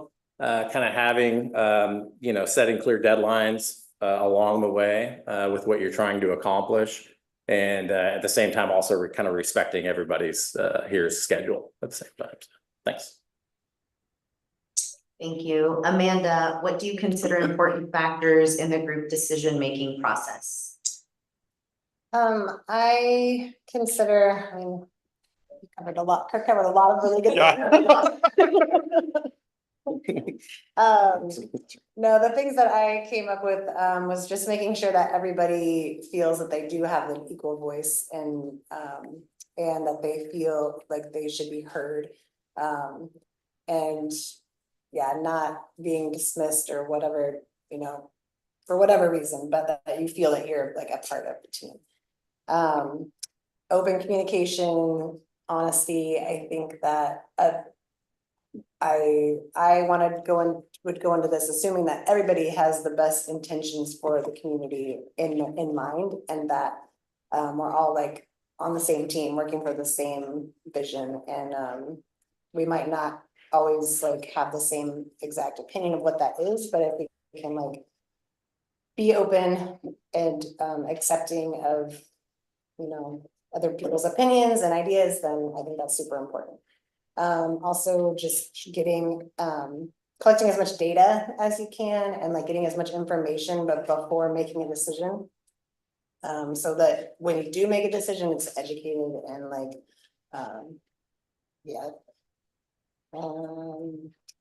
and other like I think what kind of also plays into that is like data and also the thoughts and ideas of the community, like what the community wants. So like finding that out also, being informed about that too is important. So that's all I got. Thank you. Ben, what do you consider important factors in the group decision-making process? Yeah, that's a good answer already. Specifically for the city, I would say, for any sort of process that you're doing here, not, with like small things, but for like some of these larger kind of projects, how can you do the most good for the most people, and how will this, impact city residents who live and work here and vulnerable populations? Like that should be anytime that you're working on, something big, that should be part of it. More not city related, but for any type of, group decision making, like others said, being open and listening to other people's experiences and knowledge, particularly when you don't possess those experiences and knowledge. That's been helpful for me serving on the planning commission, where people have like knowledge about real estate and stuff like that, and things that I might not be, super familiar with. Like that stuff is great. Also knowing, kind of like this is, I guess maybe you're not going to know this initially, but learning, in a body like this, but also learning what people's kind of core beliefs are, and maybe things that, that that person isn't going to necessarily budge on, or that's something that really is important to them. And knowing places that they're flexible and knowing where you can work with them on certain things. I think knowing yourself is super important. Knowing what your strengths and weaknesses are, like, you know, idea people versus analytical people. Like lots of times there's people who have, you know, big ideas and, you know, have, you know, kind of start running with it. And then there's analytical people that try to, like, you know, they're the reiners in and refining and looking for pitfalls. So like balancing those relationships is important. Sorry. Thank you, Ben. Lara, what do you consider important factors in the group decision-making process? Okay, gosh, I have to say I love all of your answers as well. I think what comes to mind is that as counselors, it's our responsibility to do our homework and make sure we come to meetings as informed as we can be, ask good questions, and be open-minded, have humility to know the limits of what we don't know or understand, and not be embarrassed to ask questions or afraid to ask questions. And so giving that grace to other council members, I'm kind of answering the first question, aren't I? But I feel like that's all part of our both our responsibility and as council members, but as in order to make good decisions as a group, we need to do those things. I guess that's yeah, I guess that encompasses the what I have on my thoughts on that. Thank you. Thank you. Maggie, what do you consider important factors in the group decision-making process? Yeah, I really have enjoyed listening to everybody's answers. The things that come to me are start with communication and just being able to really listen to each other and hear each other and hold space for different perspectives and different ideas. I feel like having trust amongst each other feels really important too, in any kind of like group decision making, kind of like a little bit echoing what's been said, of just like trusting we all come with the best intentions, bringing curiosity to the process rather than like judgment, if there's conflicting or different opinions.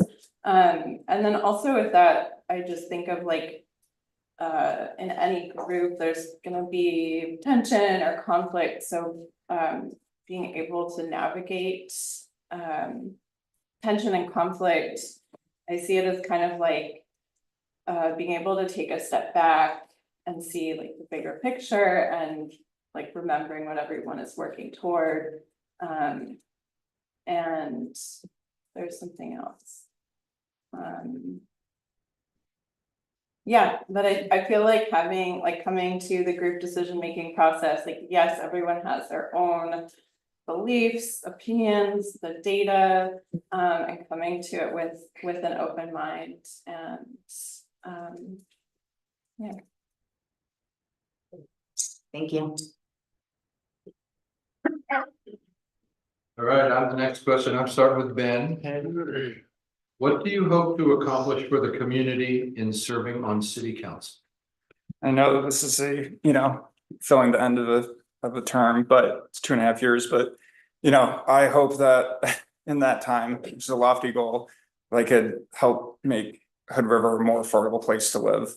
There's no secret that we're in an insane housing crisis here. I want to make housing more accessible for people of all walks of life. I want to make it so that working families aren't forced out of Hood River like what's happening now, or that families are worrying if their kids can't come back to live here. I would love to do whatever I can to make sure that Hood River is a place that anybody can live. And I don't think we're at that right now, despite all the great work that council has done over the past, like 9 or 8 years. This is a really hard problem, but this is the thing that I want to accomplish the most. Another level, continue to work on transparency. That there was like a civics 101, like class that was held not too long ago. And as a former journalist, that's super important to me because I think a lot of the angst or negativity or whatever that you see online about like city business, a lot of it is just simply that people don't know. And I understand that it's really complicated, a lot of these things, and people don't have time to learn all this. And, obviously, I have things to relearn myself and learn. But I would love to assist in that because I think that goes a long way to getting support for all of these different projects. So those are kind of two things that I'd like to work on if I'm appointed. Thank you. Kurt, same question. What do you hope to accomplish for the community in serving on city council?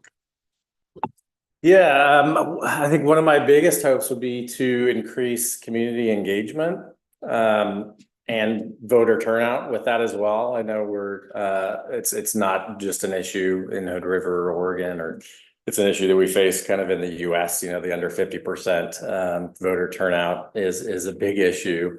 I believe in the power of community involvement, like I mentioned, helping to foster kind of communication between city council and those in our community is very important. I think leveraging technology is going to be really helpful here. I know we do it some, but getting feedback from the community, getting input, and then I also lean into community events, which we do pretty well here in the city. But kind of engaging with kind of younger, kind of soon to be voters, maybe partnering with high schools, things like that. You mentioned kind of civics 101. I think that's really important stuff. And then continue hosting and growing like volunteer opportunities like y'all do with the cleanup cascade and kind of the puncture vine waterfront cleanup, things like that. I think getting the community involved with the city council and having that engagement and interaction makes a big difference as far as kind of community engagement. And then rewarding and recognizing people who do that and businesses and groups who come out and do things like that, I think is important as well. Thanks. Maggie, same question. What do you hope to accomplish for the community in serving on city council?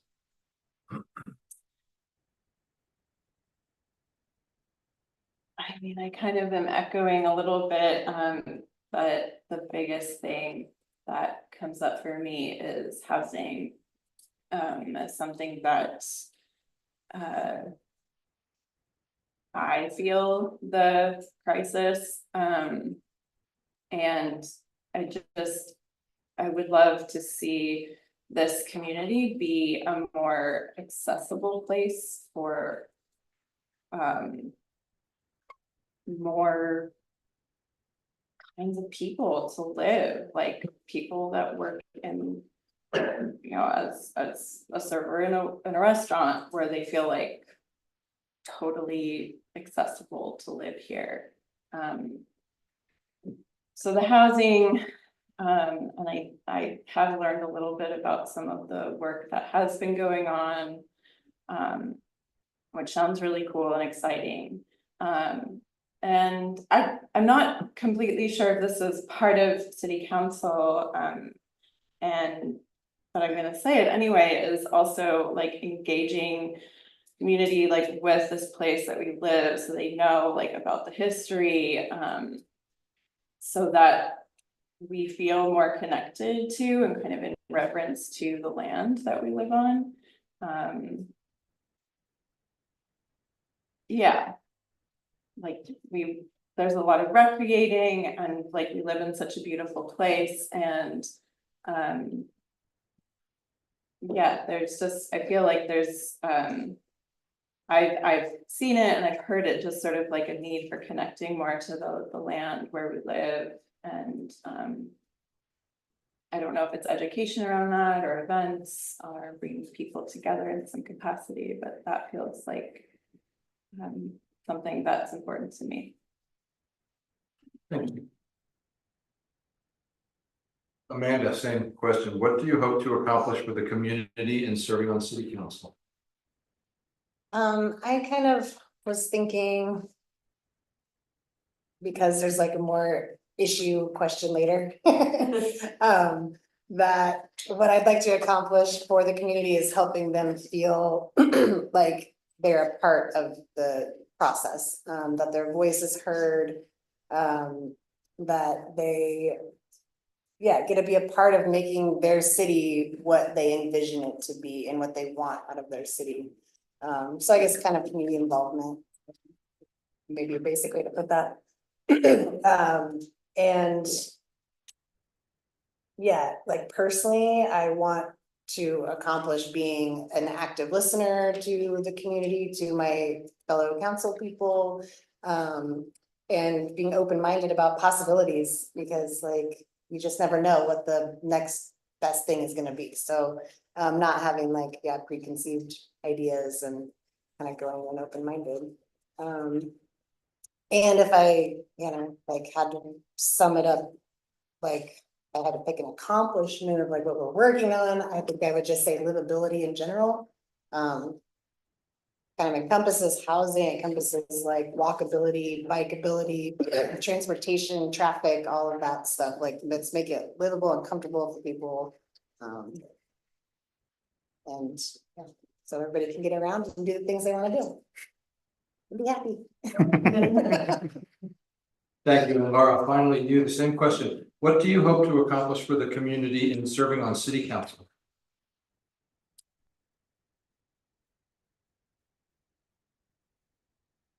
You're still muted. Hang on, Laura, you're muted.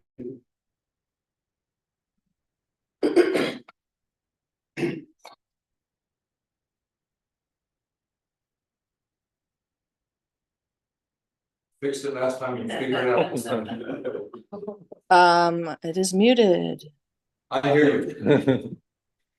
Whoops, now I don't hear you. Wait. She's unmuted now. Now I hear you, but I do not Now, see. oh my goodness. So can you hear me? Can you see me? Now, and hear okay, me? now I hear Okay. you. We have So been- sorry. So, and you still see me now? Yes, I see and hear you now. Okay, great. Okay, yeah, so housing is probably first on my mind as well. But I think I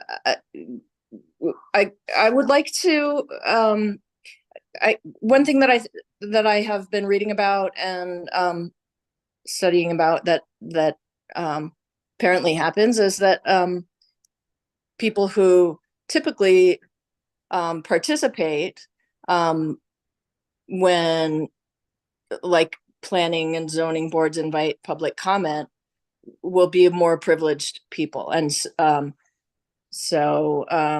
they're advantaged in a lot of those decisions with regards to housing developments. And that probably extends to other projects in our city. And so I know there have been efforts via surveys and other community engagement efforts to reach less privileged community members and groups. But I would like to help accomplish, more focus groups, focusing on renters, on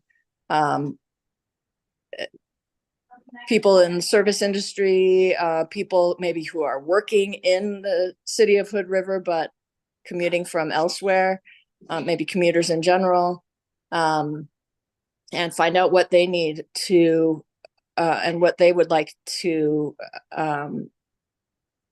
see our focus and our work to make Hood River a more inclusive and welcoming community, and more diverse, more equitable. And those are kind of broad goals. So thank you.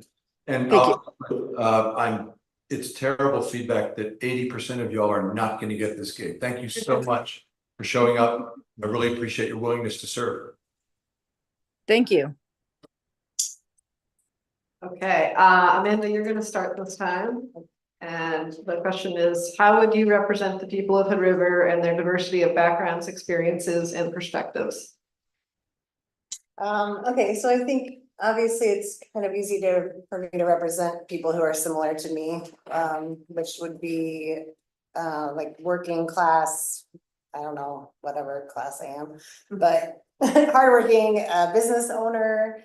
I am a parent, so you know, that is a huge thing in my community. I am a renter, I'm not a homeowner, so I think that is with the whole housing thing that we all know is a huge thing, like an important perspective to have. And then my like work has always been in the community. So I have a history of librarian work, and I still am at the library some. I have a bar store situation, but the bar is where I get a lot of community involvement because people sit at the bar and they want to talk. And parents, like I, you know, interact with other parents through my kids and school and all of that. So there's a very diverse group of people that are parents, right? That send their kids to school. So get to know a lot of people that way. At the library, I get a kind of feel for like what the community is looking for a lot of times, or like their needs of the community come through the library. Obviously not everybody, but and then yeah, the having a business where people come and sit and talk really just gives me like people love to talk about what's going on in around them, right? So, and I just want to put it out there that like I would be an open ear, you know, anytime, like I want to talk, I want to like know what people are thinking and wanting, what their concerns are. And I would also, like, not everybody's going to come find you, right? So I think it's really important to make an effort to go find people that I don't have share a background with, so that I'm seeking out the diversity, opinions and thoughts. Thank you, Amanda. Ben, how would you represent the people of Hood River and their diversity of backgrounds, experiences, and perspectives?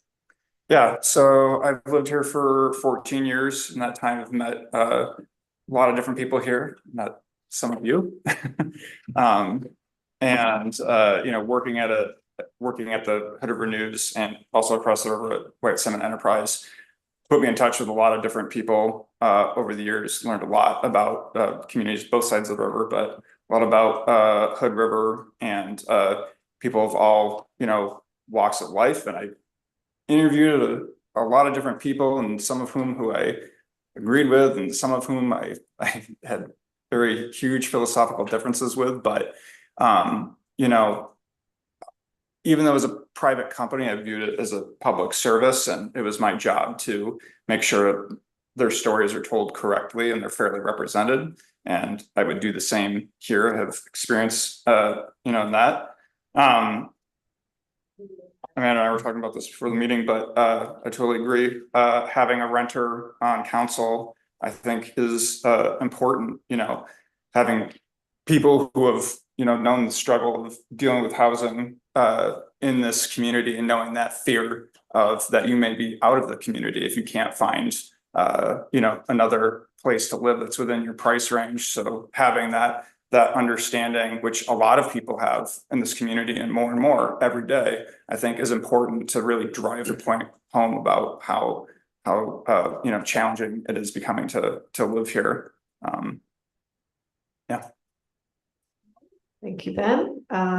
Laura, how would you represent the people of Hood River and their diversity of backgrounds, experiences, and perspectives? Well, so I have been an employee in the North Wasco County School District for most of my career, starting in 1996. I'm a speech language pathologist and work in special education. So in my professional career, I've worked with a real diversity of professionals, students, and families. I speak Spanish. I know how to connect with the disability people with disabilities, and it's been my life work to help people with communication challenges to be able to communicate, and also those who support them, teachers and parents. And so I think with patience and with compassion and a listening ear, I'm passionate about representing and elevating voices of our whole community, of all our residents in our community. Thank you. Oh gosh. Maggie, how would you represent the people of Hood River and their diversity of backgrounds, experiences, and perspectives? So, I am a renter as well. I am single. I work a lot within the community. I worked in hospice when I moved here 3.5 years ago, and that really opened my eyes to like who lives here, serving everyone, like people that I really aligned with and didn't.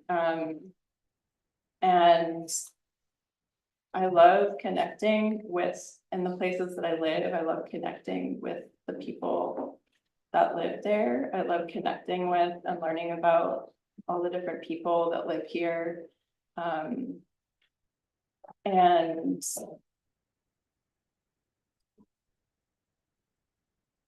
I feel like I can bring my own lived experiences as like single renter. I work 3 different jobs. I have a small business. I do grief groups. So I feel very much like personally invested in this community and really connected with people. Not that people are gonna like come to me at a grief group with, well, they might, but but I feel, yeah, just in the like 3 years that I've lived here, I feel very invested in not just people who are like me or like the people that live next door, but people of all different backgrounds and ethnicities and cultures and beliefs. And just, I feel like letting people know that their perspectives and their ideas and their values and cultures matter as much as anyone else's. Thank you. And Kurt, sorry. Oh my God, Kurt, how would you represent the people of Hood River and their diversity of backgrounds, experiences, and perspectives? Sure, thanks. So I love the diversity of our city. It's one of the things that brought my family and I here. We've been here almost over 5 years now. We moved here right before the pandemic, 2 weeks before the shutdown. It was a weird time. But I think it's extremely important to have this diversity kind of represented within our council and its policies. I feel bad for being a homeowner now. I'm the HOA president of my little neighborhood of 28 homes. And you know, I represent all those different families and community. I try to represent them fairly and accurately. They come from various backgrounds as well. I have my degree in social work. I practiced social work for over 10 years. And being in social work, I feel like I have a lot of the tools necessary and the ability to kind of work with marginalized populations, really get out there and have discussions with people and see what's on their minds and what topics are important to them, what they want to see happen. And I think that happens with, you know, focusing on, like I talked about active listening earlier, really paying attention to what people are saying. listening to the diverse voices in our community, engaging with residents directly from different backgrounds, cultural awareness, kind of understanding, you know, you mentioned the history of Hood River, and really the working to kind of celebrate and honoring the various cultures and traditions within our community through education partnerships. And then having inclusive policies, I think advocating for, we've talked about affordable housing. I'm sure that'll come up in the next question as well. Being able to access public services and equal opportunities for all of our residents. Thank you. Thanks. Thank you all. I'm gonna pass to Doug. Made it to the last question. Doing great. And yeah, thank you so much for doing this. Really appreciate everything you said so far. Can't wait to get to the hard question now. First up will be Laura for this one. What are two critical issues facing our community, and what role do you think the city should have in addressing those issues? Well, so housing comes to mind, and it's part of a national crisis. We, as a nation, we're not building enough housing, especially affordable housing. And so what is our role as a council to make that happen? I mean, I think we need to have a plan around planning and zoning that keeps us from having to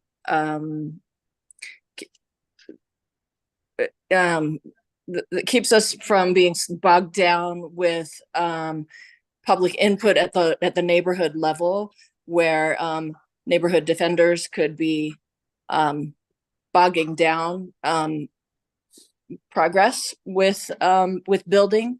Not that we wouldn't invite input, but that we do that in a kind of a larger at the level of planning and at the larger vision for our whole community. I think transportation is another really important issue that we address together.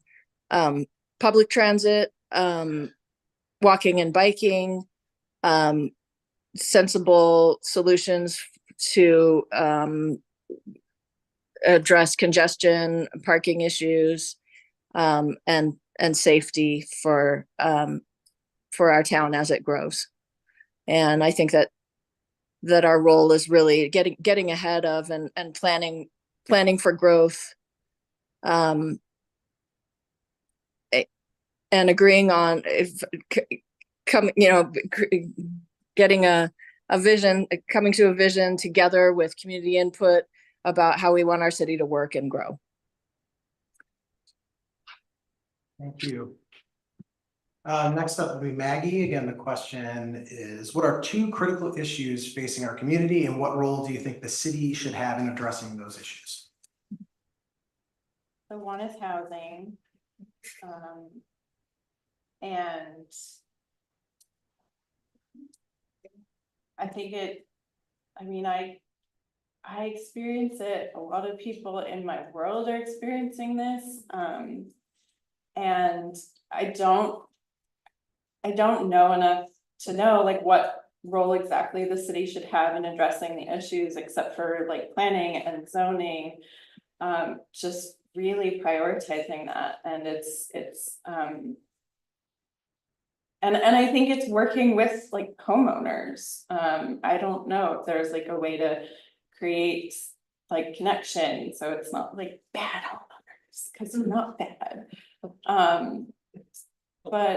But that comes up personally, and I see it so much. And so really just like prioritizing the zoning and the planning. And then another one, because I didn't have this, what comes up for me, because this is what like comes into my world, is mental health resources.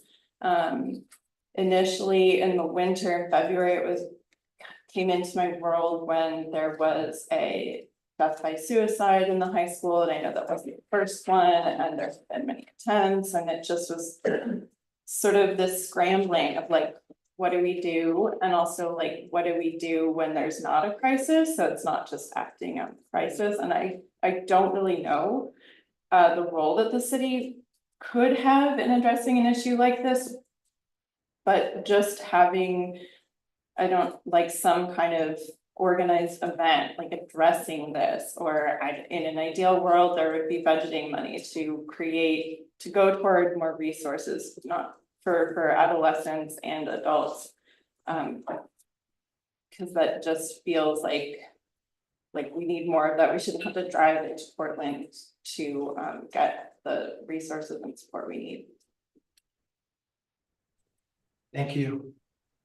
Next up will be Kurt. What are 2 critical issues facing our community, and what role do you think the city should have in addressing those issues?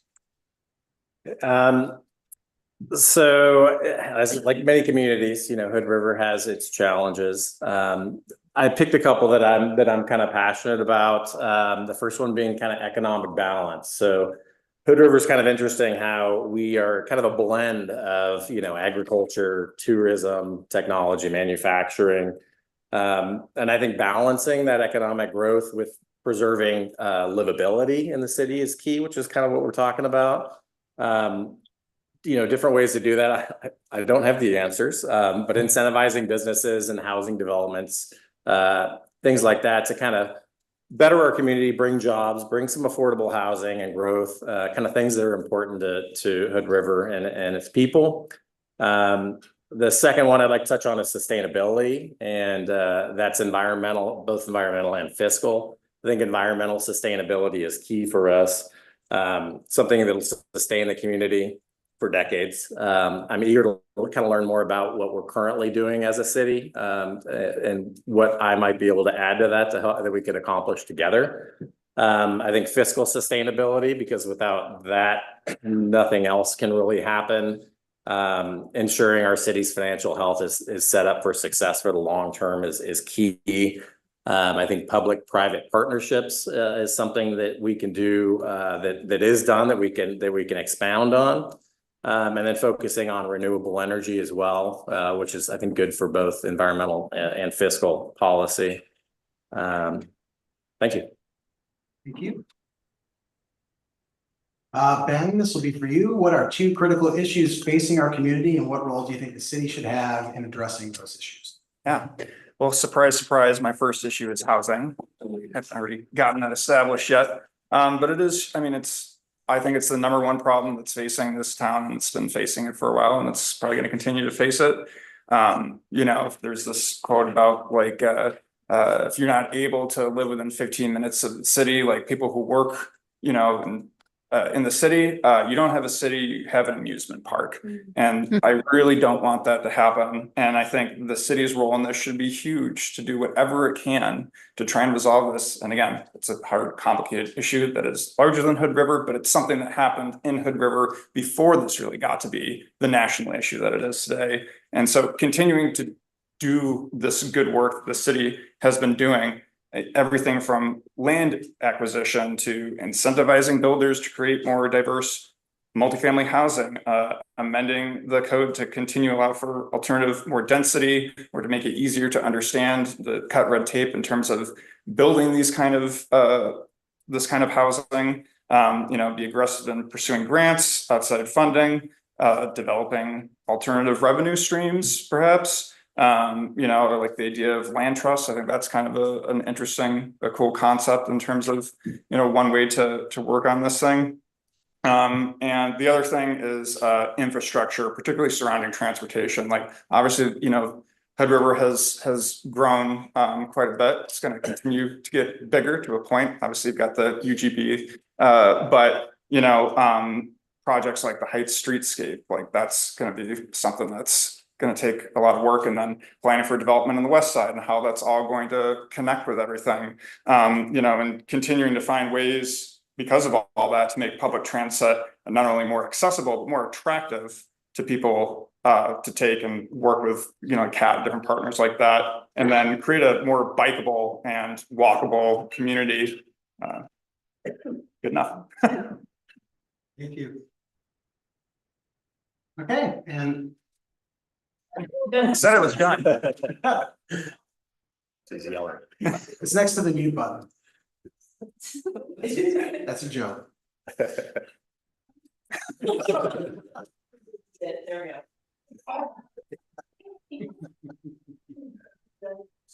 This was planned.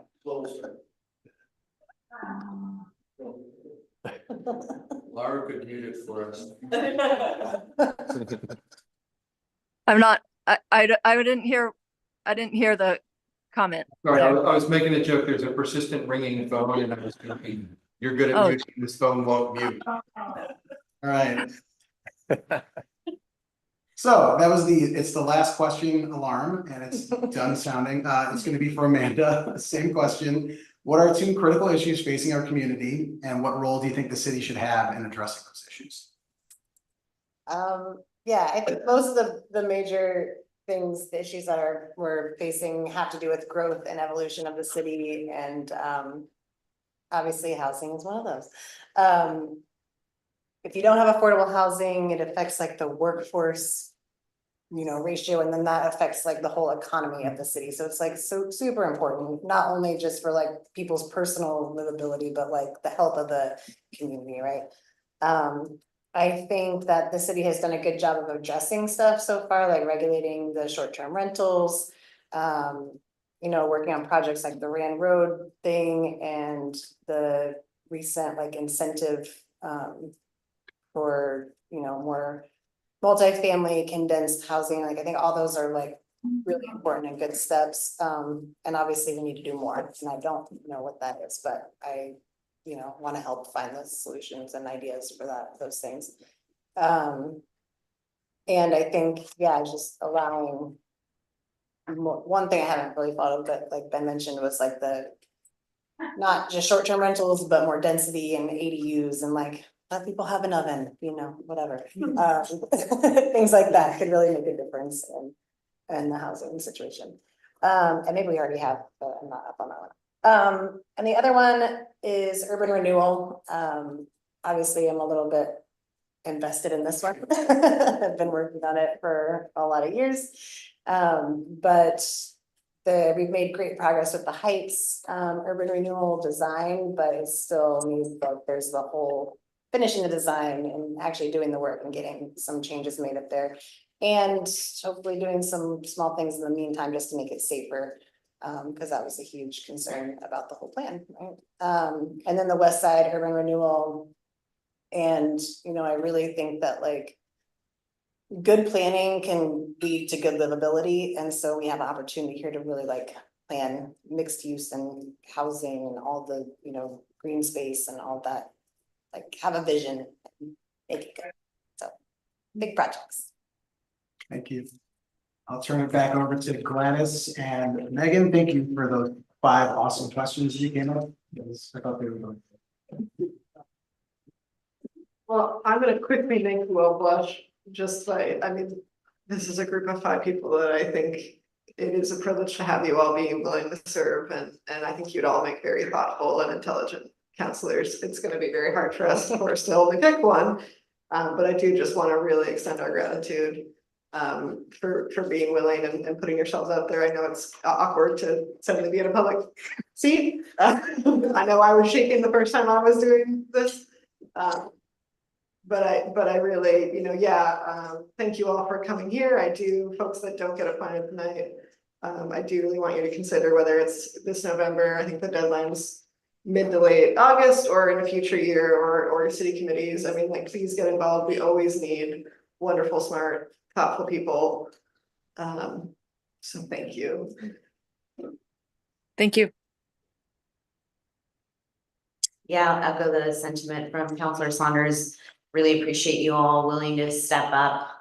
This is just a testament of your love for our beloved city. I just want to thank you all for your time and for just thinking about some of those answers to our questions. To my peers, we all have little voting papers right here. So if you want to go ahead and cast your vote, who you would pick. I will also, from an awkwardness perspective, you guys are welcome to not sit at the desk. Fantastic. And yeah, whether you want to leave now or we are gonna vote now, but of course, if you do leave, we'll let you know the result.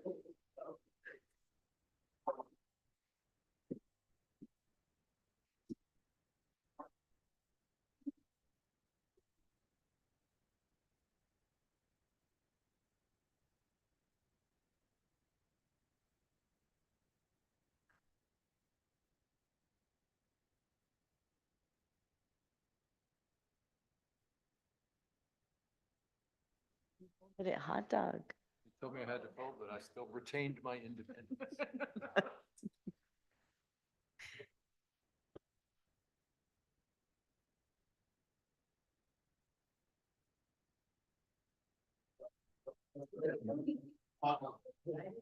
Oh, no, we know it. Somebody's texting somebody. All right, Mark, you're voting and Jen's bringing it, okay?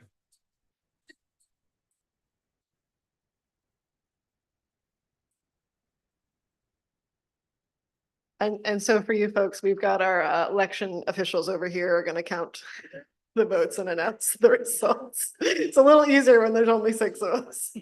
Very highly qualified attorney vote counter.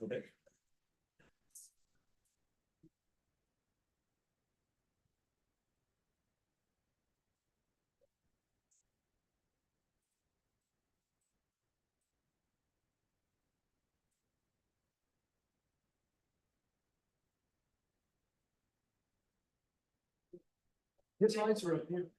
When I saw it, he was Flexing his up.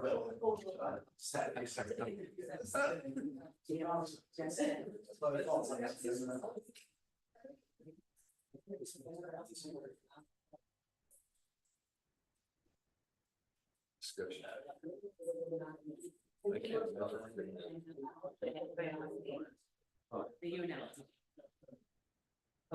Okay, here we go, people. All right, we have a tie. Amanda, 3, Ben, 3. So we're gonna run off with those 2 candidates. So I want to be not the guy who flubbed it. I now must vote for one of those 2. Is that correct? Correct. No rank choice, anything like that. Pick a Oh, winner. right, we all did. Pick a winner. Okay. Wait, I had about here. I'm voting hamburgers.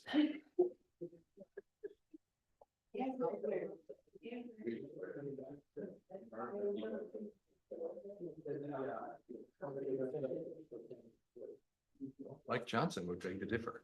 Where we need for some.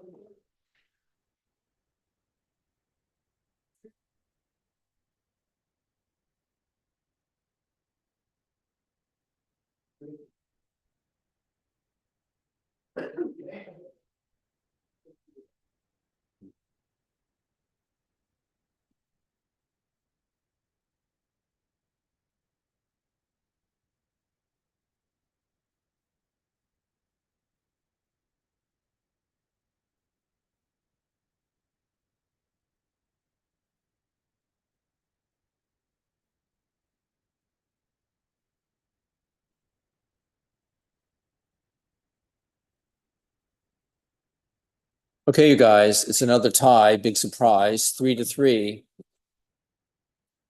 Yeah. You want to take a few minutes to think about it?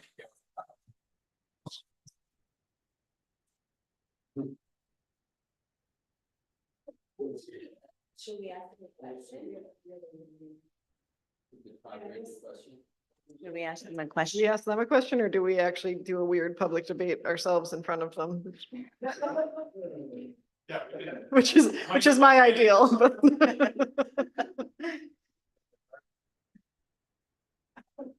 Well, we didn't prepare for this, so I guess we don't have an additional question to ask. But I recall Abigail sent us a long email that had additional questions. Oh, boy. I don't remember what those questions are. What are folks' thoughts? I'm still thinking.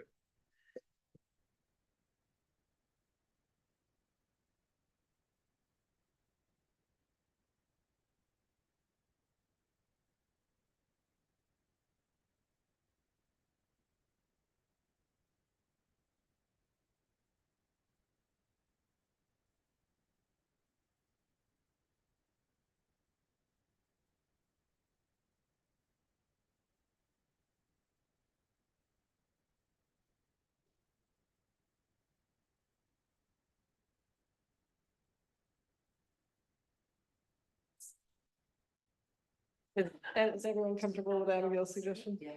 Okay. Well, I guess, Amanda and Ben, can we have you come back up real quick? Sure. Okay. Come on up. I'm gonna just. Take the 2 middle seats. We have one microphone, so put that right in front of you. Okay, we're going real few. Yeah. You did.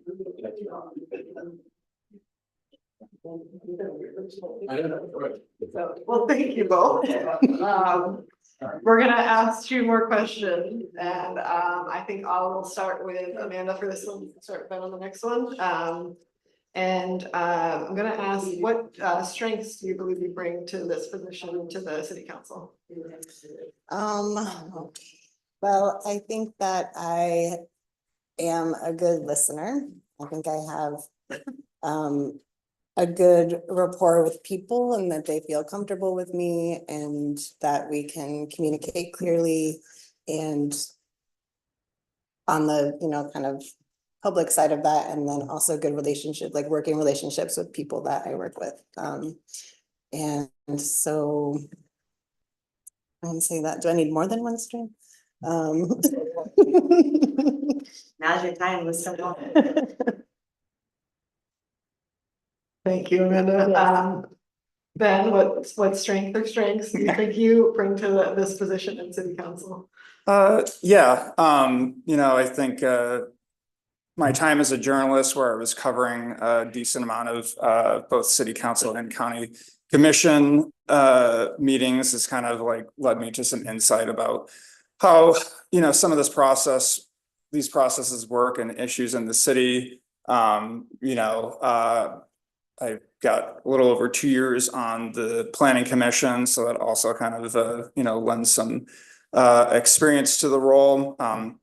Lived here for 14 years, and I know because of some of the work that I've done, I know a lot of different people here, and I think I have good relationships with a lot of different people here and with a lot of different agencies as well. And yeah, I think I'm relatively personable. Thank you. Ben, we'll start with you. If elected, do you have any conflicts of interest? And if you do, how would you handle those?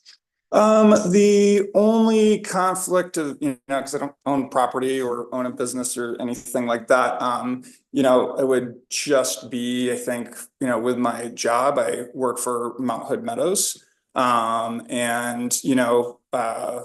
Something, I don't know, something may potentially come down the road at some point. I don't have a financial stake in Mount Hood Meadows other than an employee there. But I would rather recuse myself just for the purposes of propriety and optics and awkwardness. If that, came around, if I had to be called in to vote, that'd be, for whatever split decision. That'd be a different matter, but that's really the only one that I can think of. Yeah. Thank you. Amanda, if you were elected, do you have any conflicts of interest and how would you handle those? I guess I could potentially have a conflict of interest with the business I own in the Heights, and I do own the building as well. So something could come up there. I don't know what that would be. I've been on the Urban Renewal Advisory Committee since like 2019, and that's been like specifically addressing, we've been working on the Heights. So specifically addressing my neighborhood, and there's never been any situation there where it's come up, but yeah, I would definitely be upfront about it and excuse myself from decision making, and yeah. Thank you. Thank you both. We're gonna try this again and see what happens, but I really appreciate this.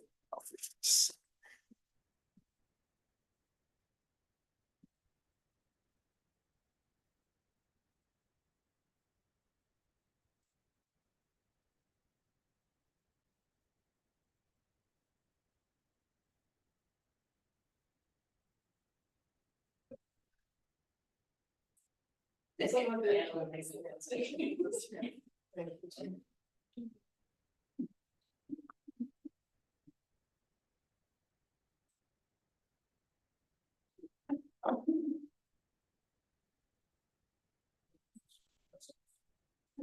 I just have a quick question for Dan. We need 5 people to agree, is that right? No, at this point, it's a simple majority. Okay. To get out of here, yeah. All right. It wasn't making it easy. In the first round, okay. It shouldn't be a runoff unless there was. Making sure I read that correctly, yeah, thanks.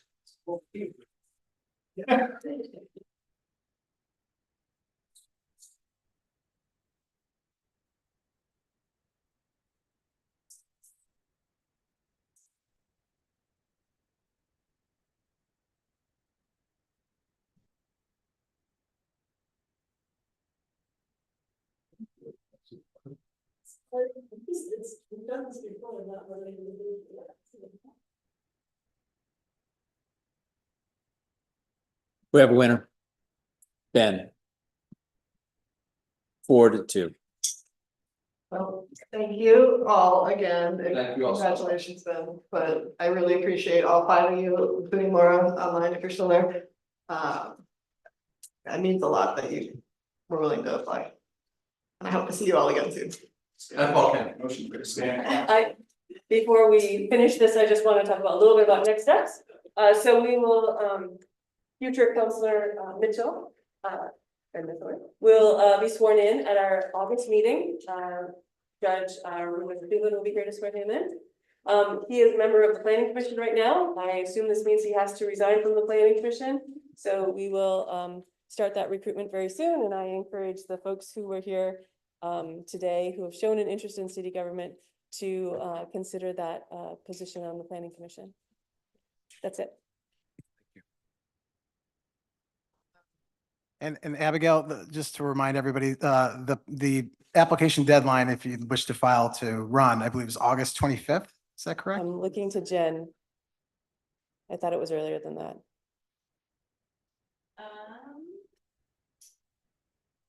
So I believe it is the 24th, and we have to get 20 signatures. So I always want to do like a week in advance in case you come back with any signatures that aren't valid, you have time to go back. So the 17th is really a good deadline. The drop deadline is 24th. Oh, wait, no, I'm 27th. 20th is the suggested, 27th is the drop deadline. And I believe all of the application materials are online, but you can also get them from our city recorder. She's happy to walk anyone through the process of how to run. As she mentioned, I think you need, how many signatures, Jen? 20 signatures, and we always recommend you get some additional ones, because sometimes people think they live in the city, but they don't. All those are verified, so encourage folks to run. Or to apply for planning commission. Or to apply for planning commission. There are many opportunities that became available today, so. Hey, team. Awesome. Mark, yeah.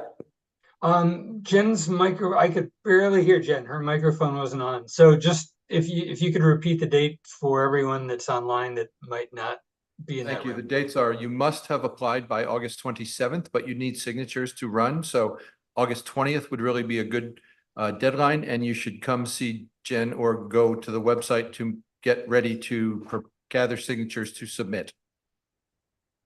Thank you. And since I have the mic, thanks to the 5 of you. That was great. I mean, we're a lucky team to have dedicated people applying for such an, what I think is a really important role, independent of me being on it. So thank you. Yeah. Great. We're gonna carry on with a few more pieces of business. Right? You mean we're not putting them up here like y'all did with me? Development code. I would also say, if you do want to leave and not stay for the whole meeting, this is a great time to do so. But Dustin's just about to come. Development code audit, Dustin. I thank you.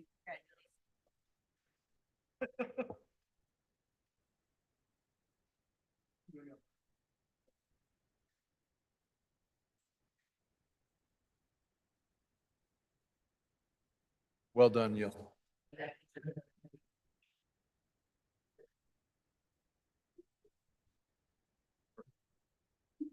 Thank you, Mayor.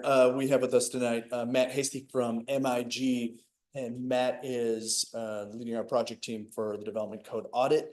What we have before you tonight is a draft of the first audit, as well as interested parties focus group engagement memo. This just a checkpoint in the process. Again, this is a two-phase process for the development code amendment. First phase of that is here. We're at the audit, looking at the code we have now, speaking with interested parties, different groups who work with the code or whose lives may be impacted by it, subject matter experts, property owners, special focus group, and for our Spanish-speaking community.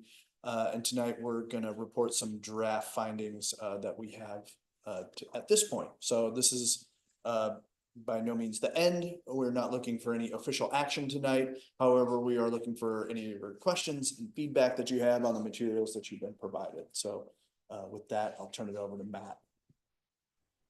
All right, thanks, Dustin. Can y'all hear me okay? Yes. Excellent. Okay. Thanks for having me here tonight. I will say I listened in on a lot of that last item, and it's a pretty tough act to follow. But I will talk to you a little bit about the code audit tonight. I'm going to share a presentation with you. So let me just kind of get that up on your screens, hopefully. All right. Can everybody see that? Yes, we see it. Perfect. Okay. So this is a fairly brief presentation, I'll say, at least in terms of the number of slides. We'll give you kind of a quick recap of the goals of the project. There'll be a couple things that are kind of repeats to what I talked to you about last time I saw you on this project. Just a quick update on where we are in terms of the process and what we've been doing since the early kind of briefing we gave to you. And then talk about kind of just some of the highlights from the interested parties meetings that we had, as well as the draft code audit memo that we sent you all. And then just kind of want to get your feedback, any questions you have at the moment. I have some questions for you, so I'd love to get you to weigh in on those to the extent, you have some initial thoughts about all this, and then really briefly talk about next steps. So that's what I've got for you. So just to remind you of kind of what the objectives are, I think you're all pretty familiar with this by now, but really overall making the code easier to use, to understand, and to administer for all parties, making sure that the standards in the code are clear and objective. That's an important both local goal, but also a statewide requirement as it relates to housing and residential uses. Make sure we're addressing some of the recent statewide housing legislation and regulations that have been adopted, as well as local goals around housing. Heard a lot about housing in the kind of the last item there, and make sure that we're conducting an equitable and inclusive process as we're going through this. So those are our overall goals for the process. Just in terms of where we are now, so as Dustin said, we've provided a draft code audit report. I think some of you, or I think all of you, had a chance to look at an early version of that. And then since you looked at that, we've updated it to address comments from staff. We have not yet incorporated comments from the interested parties meeting or from a planning commission work session on this. But we did incorporate a number of comments from staff. I'll talk about a couple of those as I walk through some of the highlights. Met with the planning commission. We completed the interviews and meetings with interested parties that Dustin mentioned. I'll talk about that in just a little bit more in a moment. And then we also met with the planning commission about 3 weeks ago and got some good comments from them. I'll try to kind of note some of what we heard from them as I talk about some of the highlights here. So want to hear from you tonight, and then we will be going through an iterative process to further update the findings and then the recommendations. We won't be, as you know, in this phase of the process actually updating the code, but we will have some initial recommendations around how to do that. And then the update is intended to be a second phase of this process that happens down the line here.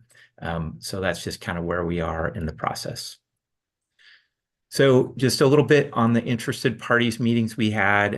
As Dustin said, Dustin kind of gave you a quick overview of the folks we talked to. So as he said, developers and builders, including folks who develop multifamily housing and affordable housing, but really people who develop a wide range of different types of buildings and structures in Hood River. Talked to the Planning Commission, as I said. We included folks from the Mayor's Equity Group in a couple of our meetings. And as Dustin said, we had a meeting with Spanish-speaking community members that was actually hosted and managed by the Nextdoor Inc. there. They did a great job with that meeting, recruited folks, facilitated the meeting. It was a kind of a joint effort between them and our team and staff in putting together the materials and presentation. And then also talked to a number of other organizations, both local to the Hood River area as well as statewide. So the Mid-Columbia Economic Development District, the Fair Housing Council of Oregon, as well as other staff or staff from other departments, in addition to community development at the city, and then some advocacy group representatives, including some folks who are advocating for dark skies requirements in the code. So that was sort of the group of folks we talked to. So some of what we heard from folks, and we asked people to point out issues or problems with the code. So some of what I'm going to talk about and that you saw in the report is related to that. So we did hear from folks that there are elements of the code that are not consistent internally or contradictory, standards that are unclear. We heard about some specific standards along those lines related to parking, landscaping, access spacing, building height, allowable density and lot sizes, driveway setbacks, a number of specific things that people pointed out. I'm not listing them all here, but people were both general and specific in terms of their comments. Folks noted that, you've got some challenges in terms of implementing a development code in Hood River related to topography, how much right-of-way you have available for streets, and infrastructure requirements. And those are often hard things to balance. So they noted that. They also noted that there are some challenges in terms of just how decisions, land use applications are processed within the city, and just sort of the need for early and consistent information as for applicants who are going through those processes. The fact that certain things require interpretation by staff, that's just makes for a challenge for folks, and lack of concurrent processing amongst different departments in the city. And so that, again, just makes for sort of a bumpier ride than people might want to always see. We also heard from some folks about kind of a mismatch between what types of housing are intended to be allowed in different zones and what ultimately gets built or can be built based on the development standards in those different zones. We heard that from the perspective of some of the development community and housing advocates, there's not a full range of options being built in Hood River. And then we heard just generally from a lot of folks about the need for more clear information for applicants, just to help them understand a development code. Can be a pretty opaque subject for folks, and you can't totally resolve that within the code itself. We could do our best, we can all do our best, but just having more information in terms of materials, information on your website, et cetera, to help people kind of navigate and understand the code and how it works and where to find different types of requirements, we heard would be really helpful and important. Planning Commission echoed that as well as a number of these other issues. So some of the things I'll note, again, kind of highlights from the review that our firm did of the code. One, just the need for consistency and completeness in the definitions within the code, and we recommend that those be combined in a single definition section. Middle housing standards, more just kind of not so much comments from us on the standards themselves, but more just how they're presented in the code. We understand that y'all have some standards specific to smaller units of middle housing, but we think your code could be improved in terms of where and how those standards are included or presented or described within the code. So some recommendations around updating the code towards that end, just to make it clearer, easier to navigate. Parking standards, making sure you address some inconsistencies and maybe consolidating that in one section of the code. And parking came up with the Planning Commission too. I think I heard you all spend a lot of time talking about parking issues, or at least the Planning Commission does when they're reviewing applications. Landscaping standards in particular need to be updated to make sure they are clear and objective. Not all of those standards can be applied and reviewed in a clear and objective way. Affordable housing, we heard a lot about, again, housing from the city council applicants. And I think one of the things we'd recommend is that you think about a consolidated consolidated ordinance to address both state and local requirements around affordable housing. And we heard that from some of the interested parties folks too, that it would be really helpful to see that in one place.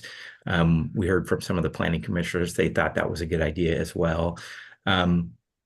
Some suggestions about making your application review process a little more similar to the structure typically used in other jurisdictions across the state, the type 1 through 4 application structure.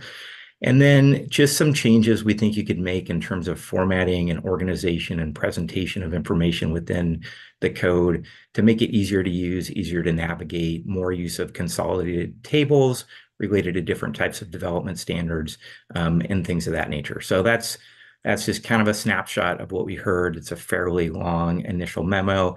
It still doesn't hit every single kind of issue or place in the code that might need to be addressed or updated, but it starts to describe in a certain amount of detail the types of changes that we think could be useful and would be potentially considered, as we move forward here.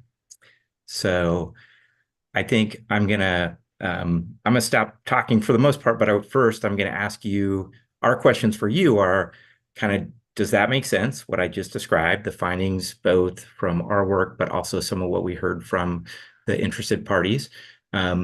For you all, are there any particular sections of the codes or standards that you have found problematic as a city council in reviewing land use decisions? And any just sort of, again, from your perspective, any general types of improvements or ways that the code could be improved from your perspective? So I'd love to hear that from you, but also happy to answer questions you might have about what we've done and heard so far. And also just note again, not the last opportunity, but we wanted to give you an update on where we are and see what you think about it so far. So I'll stop now. Thank you, Matt. Yep.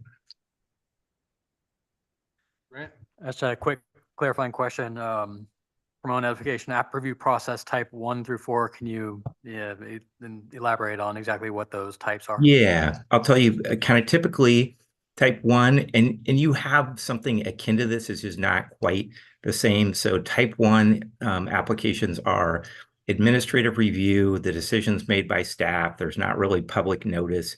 They're very straightforward kind of land use decisions. Type 2 decisions are also typically administrative or staff level decisions, but they require a certain amount of public notice and opportunity for public comment, but they're still essentially fairly straightforward decisions, and they're made with, essentially should be made for the most part with pretty limited discretion. Type 3 are processes such as conditional use applications, things that may require some discretion. They're typically made by the Planning Commission with a potential appeal to the City Council. And then type 4 decisions are typically legislative. So they're like amendments to the comprehensive plan or updates to the development code itself. They're things that go through a legislative process with the Planning Commission and the City Council. And often they do require a certain amount of or a decent amount of discretion, because the approval criteria are not, super cut and dry. They allow for a certain amount of discretion, and they're typically, again, legislative, so they're pretty broad types of changes. So, thanks. Yep. Who's next? Megan.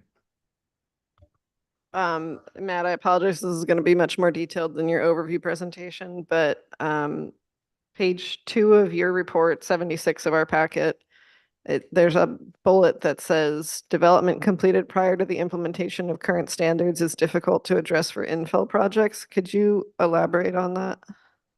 Wow, you are sorry. asking me to get right down into the weeds. Yeah, I wasn't really prepared to answer super detailed questions tonight. That can be an email after the fact. I don't Okay, expect you to off the let's shoot for cuff. that. And simply because I want to check with the folks, would I say we in this process? I mean, my staff and I, and so they know more of the details than I do. And I'm probably going to have to circle back to them on anything that's super detailed. And I know that's kind of lame, and I'm sorry for that. Oh, that's very, I'd rather you say you don't know right now and get the right answer. Yes, so would I. I don't want to I'd give be you a happy wrong to field answer. it. Justin. Yeah, so a lot of times in our code, we have you talked about the 4 standards. When you have buildings that have already been created or sites that have been developed prior to the modern code, going back and retrofitting those uses and evaluating a pre-built building, a pre-built site that has no relationship to the current code can be difficult. So I've worked in other cities where rather than a site plan approval, we would do something called a redevelopment plan approval. We really don't have those in-between steps. So when you start making modifications to pre-existing development on either commercial or in sites that have been laid out prior to what we administer now, it can get a little difficult to retrofit. And you know, a lot of that has to do with, well, not a lot of it. Sometimes the design standards don't fit, the setbacks don't fit, the developments don't comply with the current code. So it makes it tricky to start making modifications and really start thinking about what does that trigger. And the code doesn't do a good job really starting from, it does a better job starting from scratch. And when you're not starting from scratch, it gets a little cumbersome. Mark.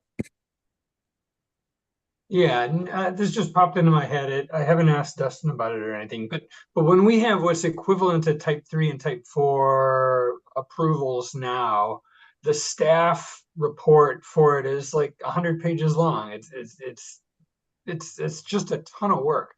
And are there things we can do in this code work that would make the amount of staff work to get something approved more efficient and shorter? My understanding is that it's all to be compliant with state rules, and therefore you got to have all 100 pages in there, kind of thing. But I guess I would encourage you to look at not just what is the clear and objective standard, but what are the impacts on process that would make a small team be able to be more efficient. So. And is that question? Like, yes, there are things that can be done. Really those long format findings that you're accustomed to, they really relate to standards that are discretionary and that require sufficient findings. So when we write findings, we're required to write findings that are defensible. So typically those are referred to as a 3-part finding. We recite the code that applies, what is in the application, and we write out how it complies. We do that with every single applicable code. The more discretionary they are, the more creative writing we have to do. And it also has to do with not only the criteria, but the applications that come in.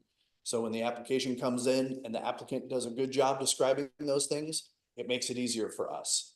Because we can refer to them. If our applications are coming incomplete, in order to defend an approval and our recommendation and or a finding, we have to write that and fill that void.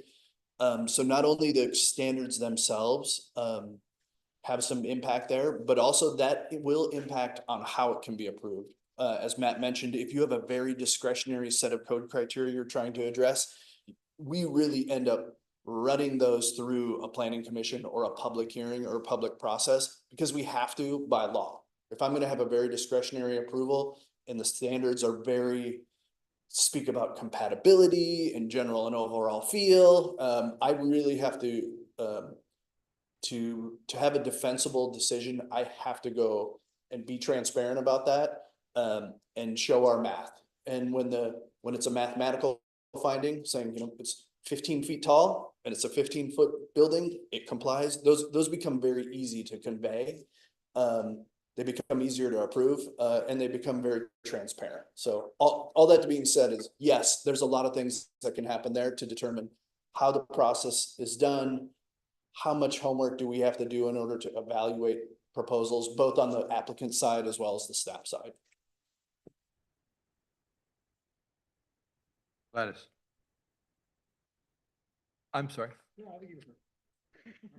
Thank you for this. Lots of good stuff to go over, and I really appreciate the multiple groups that were involved. I'm trying to picture the little visual you gave us around just process moving forward. How will we continue to engage community members and builders as we continue to update the code? So, Matt, go ahead. Okay. Also, I did this graphic comes from MIG and it comes from the Heights District, and Matt was told to incorporate a similar one because I know how much it helped you all track this process and the life of it. So I'm glad to see it making the light of day, and kudos to Matt's team for putting this together. So, and I'll start out on this, and then Dustin might have some things to add, but I think, so we had scheduled in those meetings to have some, fairly in-depth conversation with a variety of different groups. And we don't have like another round of meetings scheduled in, but we did talk to folks during those meetings about, hey, how would you like to be involved moving forward? And B, as we have draft findings and draft recommendations ready for folks to review, do you want to take a look at those? Do you want to be able to comment on them? And folks said yes. I don't know, I didn't conduct all those meetings, but when I did conduct them and ask people, they said, oh yeah, I would have loved to be able to see that. So I think that's one thing that y'all can do and we can do is just follow back up with the folks we've already talked to. You guys have a project webpage for this project, so that can be where some of that information is housed. So kind of more people or the broader community can see it as well. But I think at least for the folks we've already reached out to and heard from and talked to, letting them know as some of these other little notebooks in the graphic get produced and they're available. So for instance, we've now got a draft that was made available to you and that's available for the public. So putting that on the webpage and letting folks know that it's available to review, and doing that as we kind of move forward with the subsequent iterations of this in this process. And then the other thing I'll note is, again, this is the first phase of a larger project. And I think when we get into that second phase, when y'all get into that second phase, the code update phase, the expectation is that there's going to be a broader kind of set of activities and strategies for community engagement and review as well. That's actually one of our tasks. You can see it on this graphic down here, the little kind of orange binder is a community engagement plan for that phase 2 of the process. When we're actually starting to say, oh, hey, here are the types of changes, here are the specific changes we recommend making to the code. So those are the things I would say. And I don't know, Dustin, anything to add from you? Yeah, I think that's the key is the production of the orange binder during this phase is the creation of a path forward. So phase 2 of this is really the creation of new regs or the refinement of new regs. That is planned to have some strategy ahead of time. Yeah. So less in phase 1 to audit the code, but that production of that document is really becomes the blueprint forward. Like this is the game plan. Thank you for that. It's really important that we have these report back mechanisms so that we are not only hearing from community, we're actually incorporating what they say, and then an opportunity to check back with them. Like, did we actually hear you correctly? Are you happy with this product overall?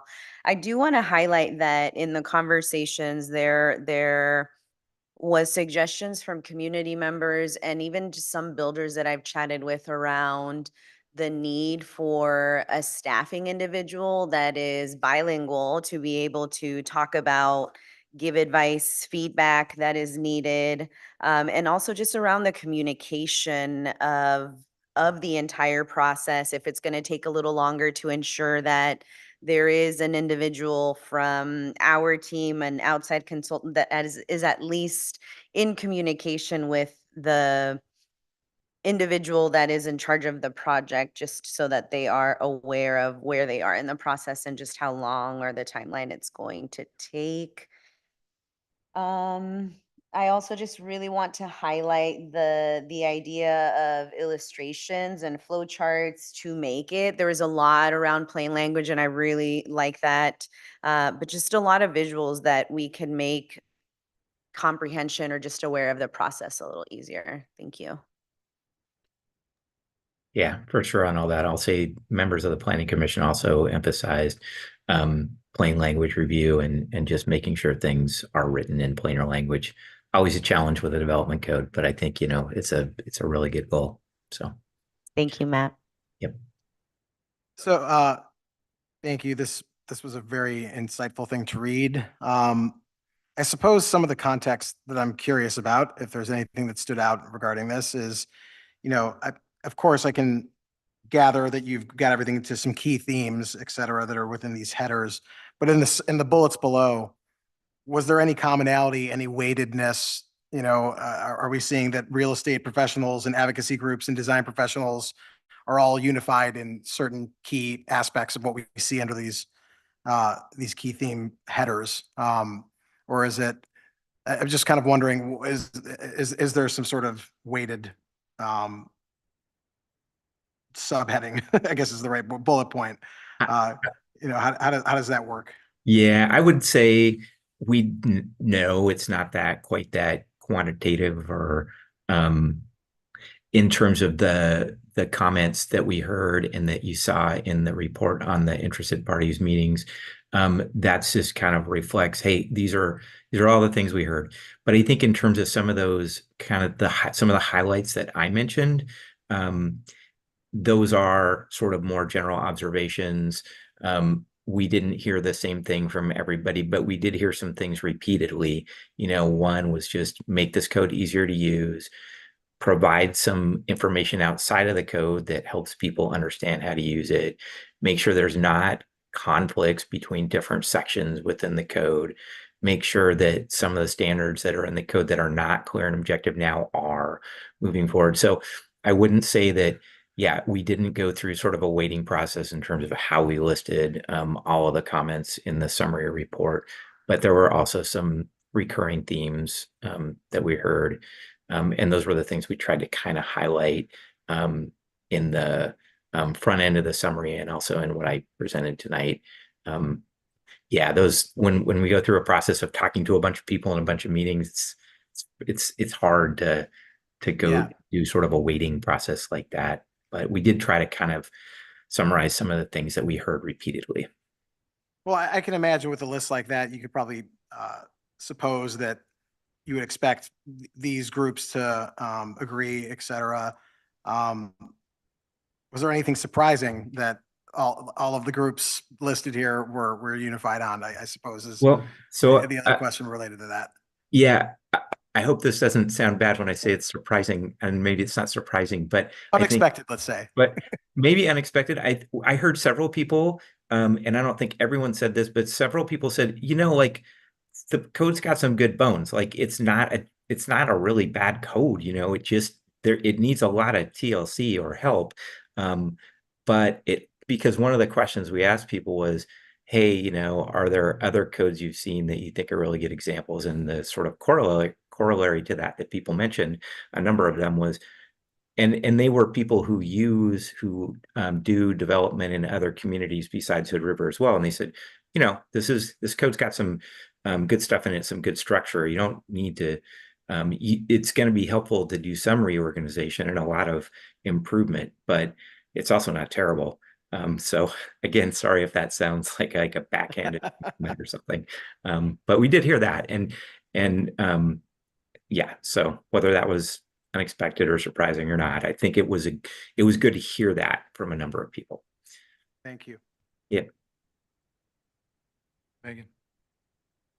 I think I have two very different questions, but in the public comment, obviously there were some very specific code things And then there were other things that kind of felt like, there were process and fees and some stuff that it sounds like we're going to be able to address a little bit of some of the process and things in this code update.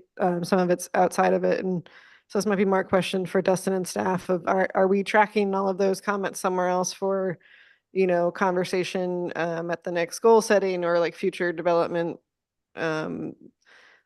like implementation type stuff? It's great we got this feedback, but I am aware some of it doesn't fit into the square we're doing right now. Yeah, I mean, I think that's a really good question. And I think Dustin and I talked a little bit about this in terms of sort of the nature and the expectations of ultimately the code update. And it's not to go back and sort of revisit every standard in your code. It really is to make sure it's clear and objective, make sure it's more user-friendly.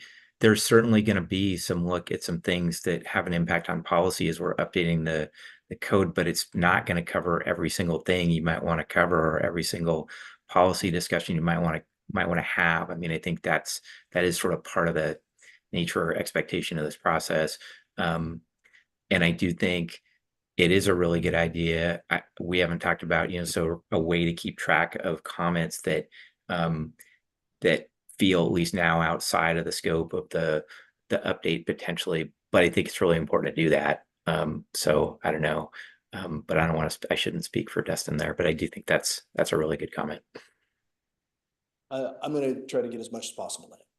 Okay, well, thank you. I mean, but like, this is gonna be an ambitious effort, and I'm hoping by the time we don't just have notes that are done, it's really more of sections that maybe felt too weighty, that we're bogging down the process, that we need to push and reconsider, and have those pretty clearly identified by the time we're done. So I know Matt was surprised at the promise of the list. He did not hear that from me.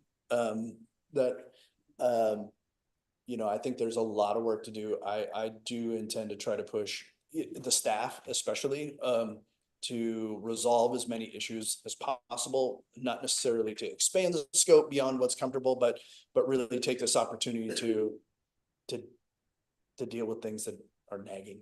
I mean, this is like an investment in not only the process externally, but internally as well. Like, the efficiency of your staff in the workplace and in the time, the ability to turn this stuff out is really depends on how good a job we do now. So I feel pretty moved to make it as comprehensive as we can handle. And the last thing I'll just say is, like, it is really helpful to do this in this two-phase process, because it does allow us to go through this phase of auditing the code and then scope the extent or scope of the update phase as well. So that's where, the discussion will be about, is like, how big an update is this? So I think, we're pretty open.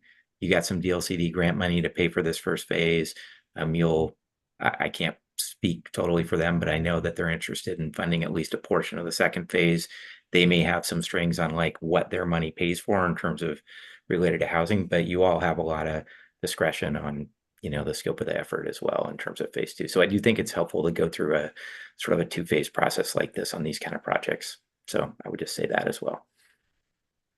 Awesome. Thank you both. And then my other one, to kind of totally switch gears, but in the, the list of flagged problems you guys provided in the packet, I kind of came up repeatedly of the confusion or I don't know if it's actually a conflict of like our middle housing code being, specific sizes get like the density bonus and the slightly different parking regulations and all these things versus like, and I'm aware this is more the like national definition of middle housing at any size. And I know we're not getting into the policy decisions right now, but as we're talking about, we have to have clear and objective standards for needed housing and everything that the goal of this is. I guess I'm a little unclear on, do we lose the ability to give benefits to certain housing types or sizes that we want to promote more of, and so it just gets treated the same, or are we able to still kind of, like, sounds like there's edits needed, but are we able to maintain like the goals of that more recent code work?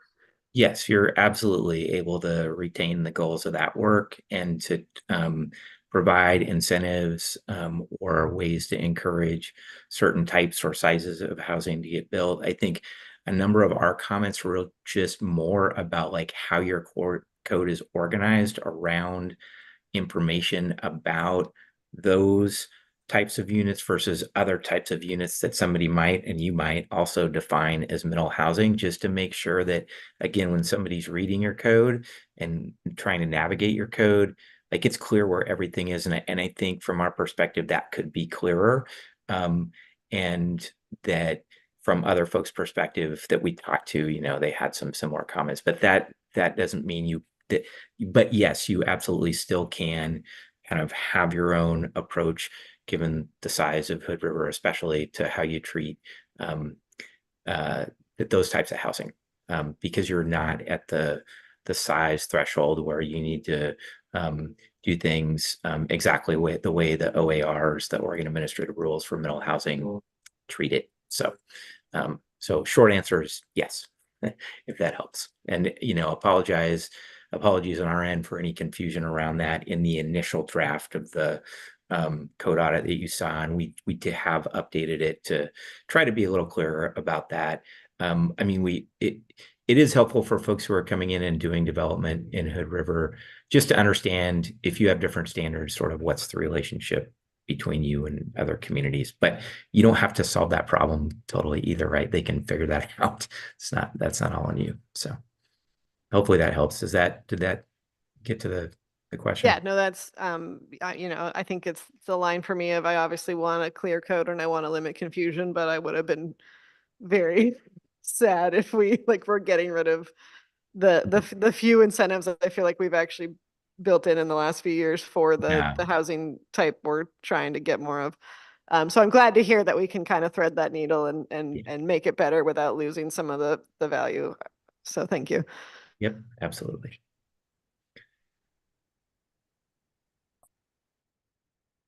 Anything else? This is one of those receive and affirm deals. Well, thank you for the comments and questions. We'll continue to work on it. As you can see, we are about, Matt, would you say 65% of the way through the timeline for phase one? Yeah, for the audit, I would agree. Yep. So we'll be back with some more documents. I believe we have another 2 months before we should expect another work session before you with the work that's been done. So we'll see you in the fall. Thanks, Matt. Thanks for the good work, y'all. Thanks, Dustin. Thank you. Yeah, thanks again for having me on. 5-minute break. Yeah, we should have snacks more often. Well, my neighbor over here.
All right, I got my 5.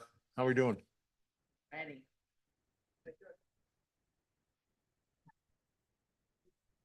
Mine too. Oh, okay. So proceeding with the agenda, we have a public hearing. I will read the script, right? I call to order a public hearing for ordinance 2083, an ordinance amending section 5.10 of the Hood River Municipal Code relating to short-term rental operating licenses. Let me begin with a description of tonight's hearing. First, staff will provide an overview of the amendment. Then we will take public testimony. Finally, we will close the hearing, deliberate, and render a decision on the proposed ordinance. Final adoption may occur in the regular portion of tonight's meeting. That's tonight's procedural introduction. If anyone has any questions about the process as we go forward, please feel free to raise your hand and ask your question during the public testimony portion of the hearing. A quorum of the council is present. Do any councilors have any conflicts of interest to disclose since the first hearing on this matter? None. I don't think we have to say, we just, yeah. And thank you. May we now hear from staff, please? Good evening. You have this item before you. This is, and there's been a late minute change to the recitals that I think you have a copy before you. I heard comments from several people that the recitals did not reflect the policies of the council. And my objective in this is to try and respect the policies of the council, but that's kind of your call. It is to respond to a lawsuit that was filed against the city challenging its STR regulations and to amend this ordinance so that it is not in violation of the Dormant Commerce Clause, according to the Ninth Circuit Court of Appeals. So I think there's the revised set of recitals, which again aren't the substantive part of the ordinance change, but the recitals better reflect your policy positions, and you'll have to talk about that and reach your own conclusions. So what this does is it basically under your STR regulations, you have a residency requirement in order for people to get an STR license. And most of your STR licenses are for what we call the vacation home rental. It's the whole house thing, as opposed to the hosted home share thing, which is you rent rooms in your house to other people while you're still there. And so the problem that was identified by the various courts of appeal, federal courts of appeals around the country with regard to the Commerce Clause and this requirement is that it, depending upon how it's drafted, may discriminate against out-of-staters, thus impinging on interstate commerce. And so the solution is to allow the satisfaction of that residency requirement by either the owner on title, who may be out of state, or by a long-term resident that they are renting the house to. So that's what this does. It allows those two ways to meet that residency requirement. And it would have also the indirect effect of increasing the number of long-term rentals that are available in the city by the number of STRs that do this. Because right now, if you have a resident, owner, that it's their place of residence, but they may not be here that often or whatever, this would, if someone takes advantage of this, they would rent it to someone who needs a 12-month lease or more, and that person would then satisfy the owner's requirement to get an STR license. So that's what this does. We tried, these regulations are in your business license regulations. That's where the details are. And that's what this is an amendment of. This ordinance also provides what we call a use determination and interpretation of your development code that mentions this owner residency requirement, but refers to the business regulations for the details. This is on, it's called the use determination, section 2 of the substantive part of the ordinance. It's a weird little decision-making creature in state law. And it's basically a formal interpretation of where this use is allowed and how. And so it says that this provision, primary residency of property owner in the development code shall be interpreted consistently with this amendment to the business regulations so that they are consistent. Thank you. Questions? Questions for Dan? We get on my script. Do any counselors have questions of staff before we take testimony? Hearing none. Jen, has anyone signed up to speak? Is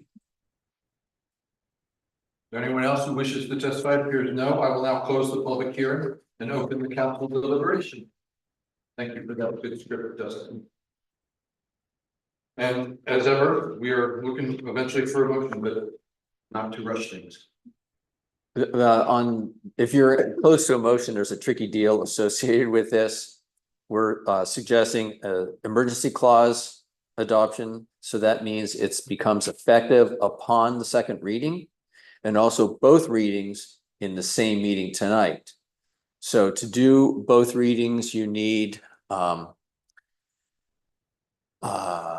unanimous vote to do both readings in one night. And to do an emergency clause, you need 5 affirmative votes. Don't we need 7 to do first and second? I know. It says unanimous. So I'm saying unanimous vote of those present. Let me turn to that section here. I just remember in the old days, you could do first and second if you had 7. 6 is the new 7. What's that, Mark? The This council, is the new 7, got it, yes. the council may adopt an ordinance at a single meeting by unanimous vote of the entire council. So I see the entire council as being those who are actually Great, thanks. sworn. I just want to not, hit an obvious pothole. Go ahead, Megan. To that point, so like the suggested motion in our packet says waive the second reading, we should change that to. Right. So I would do two, if you're inclined to do it, I would do a first reading and then immediately a motion for a second reading. Okay. And we'll see if that one is unanimous. All right, so that was the tricky curveball before we were ready for the motion. Any deliberation?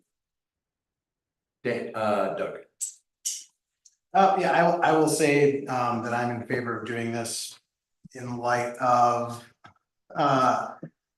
everything that's come in terms of legislation in the last 7 years. I think we have to make sure that we have solid footing for these types of legal challenges. My concern, I suppose, is that there's several things I'd like to watch based on this, which might result in a policy decision at a later time. Number one, I remember thinking back to the debate, and there's probably 2 outcomes to this. If this increases the amount of people that can have long-term housing, do we then see an increase in how much it costs to rent? Because it's expected that you will receive short-term rental income to supplement your long-term renting your rent, right? So I'm concerned about that. I'm also concerned about, just increasing the number.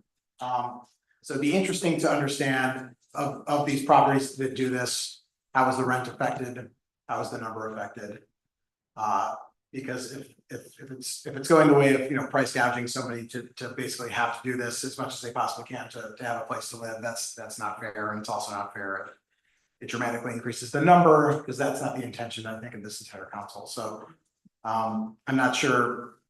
I guess for staff, this is just a comment to after this is employed or put into practice, if we vote this in, I'd like to really understand that at some point. How it's working, what effect it's had? Yeah. Because when this first came through 7 years ago, and we suggested the primary residency requirement with no cap on the number, it sort of freaked out the council, saying, you mean if we adopt this, it could be Nelly bar the door and tons of people applying for STRs in the city just because they live there. And we said, yes, that's possible, but it's a very difficult licensing requirement to meet. Plus, it's still only a maximum of 90 nights, and you can't have more than one. So we'll see how it goes. And so how did it go, Dustin, in terms of numbers of STRs before and after the 7-year amortization? So we had to estimate, at the time of 2015, 2016, there was no licensor, so we had to make an estimate. Best estimates from 2016 to the first year, 2017 licenses through this year. We've seen a reduction from about 210 licenses in town or users to about 150. So we've seen it, and that's with unlimited access, no cap. We've seen the number decrease over that time. So those are primary residency, they meet the requirement. Or they're commercial zoned.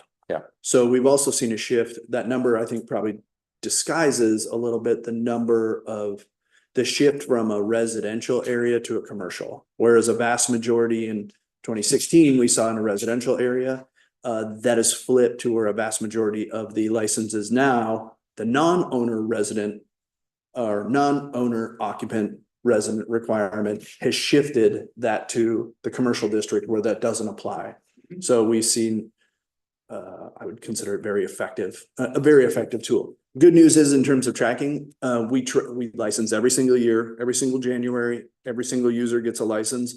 So year over year, I'll be able to tell every single year, okay, what's the number looking like? Or in this, how many people are using this particular long-term resident as their to satisfy the residency requirement. We'll be able to see that because they will, as in your code on page 123 goes, they will have to produce a lease as a part of their application packet. So we're going to know exactly the number. We'll know the number to the single digit, and we'll be able to see year over year what that trend looks like.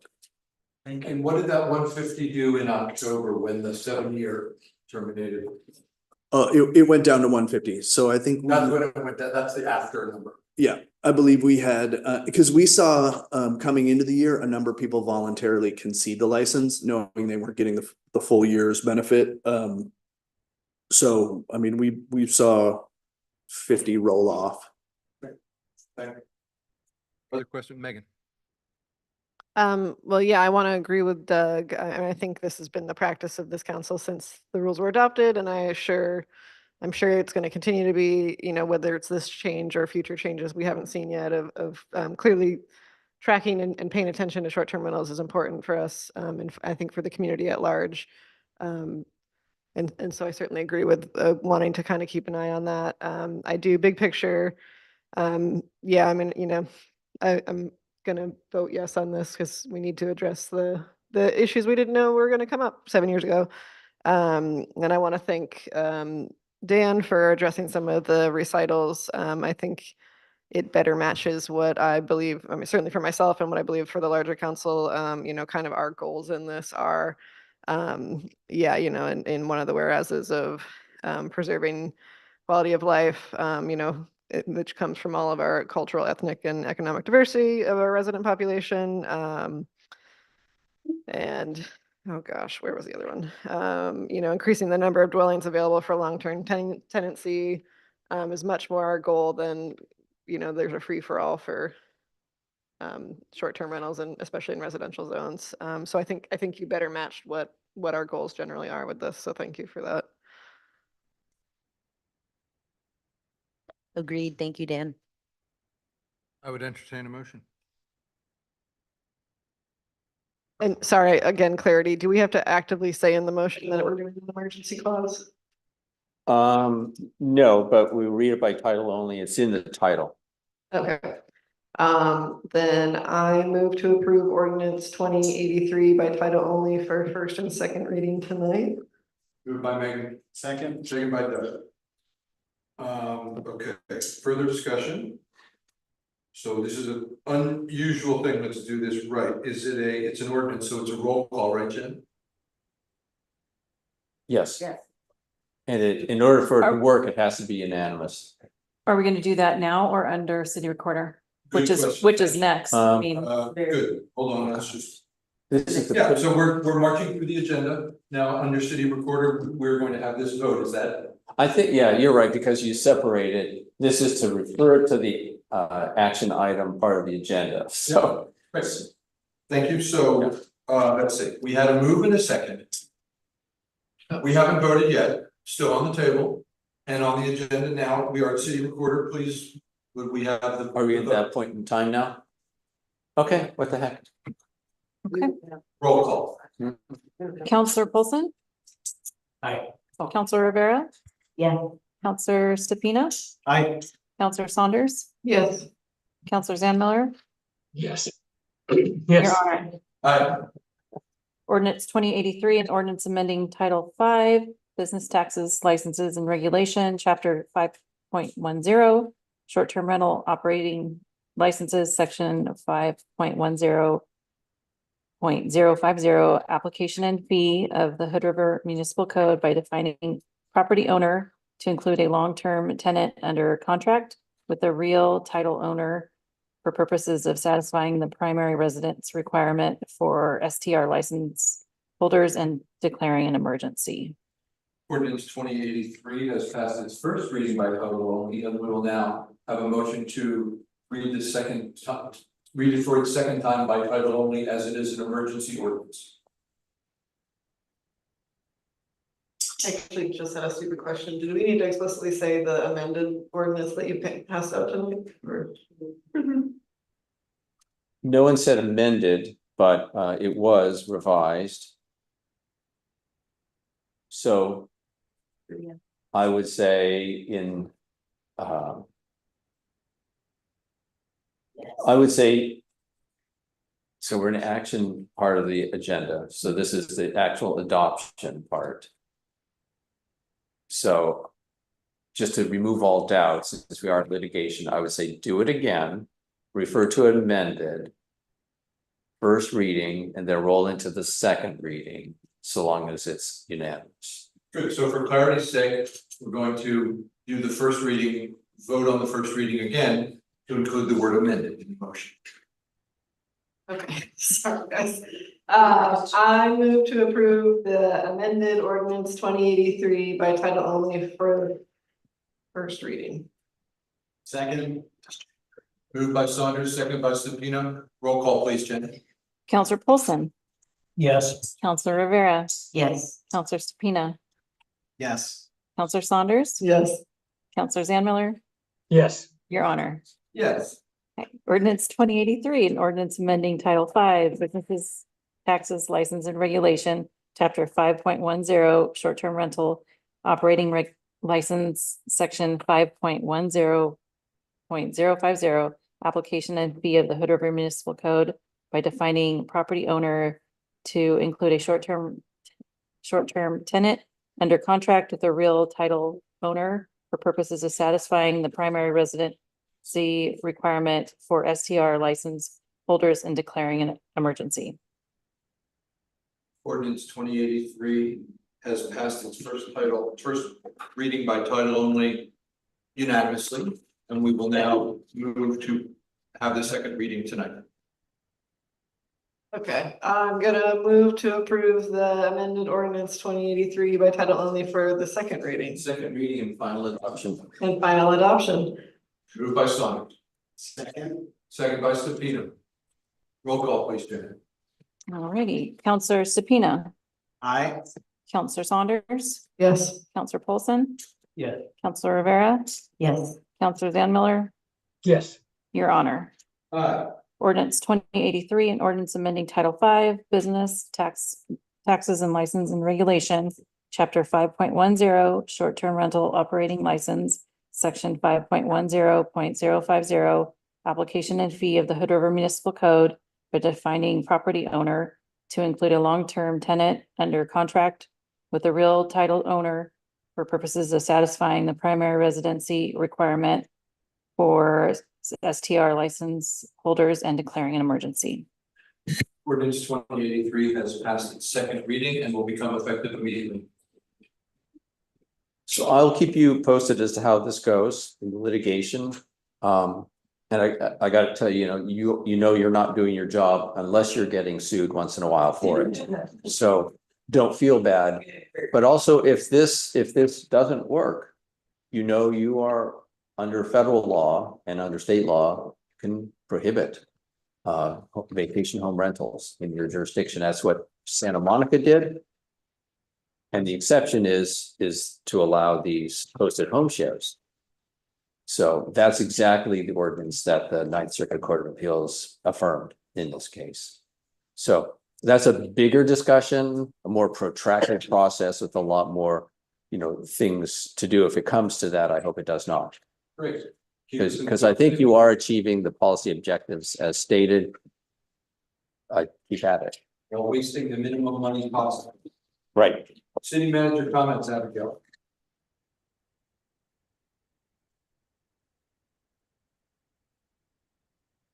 I have a bunch of comments. First of all, I want to say thank you to all of you that I got to take a vacation.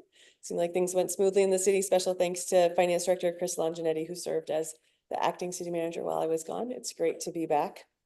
Very late notice, so I don't have a lot of detail, but you might remember a couple months ago, provided a letter of support for a grant application to DEQ for Climate Pollution Reduction Act, which was to create up to 150 space efficient units, and that was awarded. So $3.15 million, $3 million for those space efficient units and $150,000 for the administration of the grant. So congratulations. I'm sorry, space efficient units of what? So smaller housing units. Yeah. DEQ. Yes, and I believe it actually is a federal EPA grant coming through DEQ. And this was one where DEQ contacted the city and asked us if we would be willing to be one of the recipients. So I think that speaks well to the staff and to the council of how we are viewed by our fellow state agencies. So Do we get all 150? that's the grant that comes to us. The bigger grant I think there were 3 or 4 different jurisdictions that were included, but that one 3.15 coming to City of Hood River. Yeah, so pretty great. More details to come on that one. The Columbia River Indian Fish Expo is on Saturday, July 27th. They have invited if a member of council would like to speak at 12:30 that day. So if anyone's interested, talk to me and I'll be happy to connect you with more details. And I just forwarded that same invite along to y'all. Awesome. So Abigail and I are working both sides of the street. Thank you, Mayor.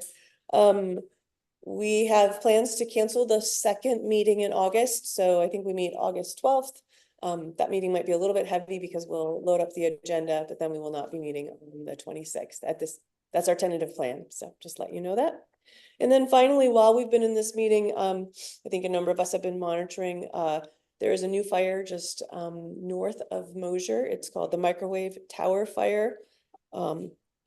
I didn't write down how many acres it is right now, but I wanted to let you know the city of Mosier is on a level 2 get set evacuation, and areas north and west of Mosier are in the evacuation zone. Evacuations are, a shelter has been set up at Hood River Middle School. The fire is headed east. The winds have been really strong today, so not anticipating problems in here in the city, but we do have city firefighters on the scene, and of course, county resources, state resources, air assets. All efforts are being made.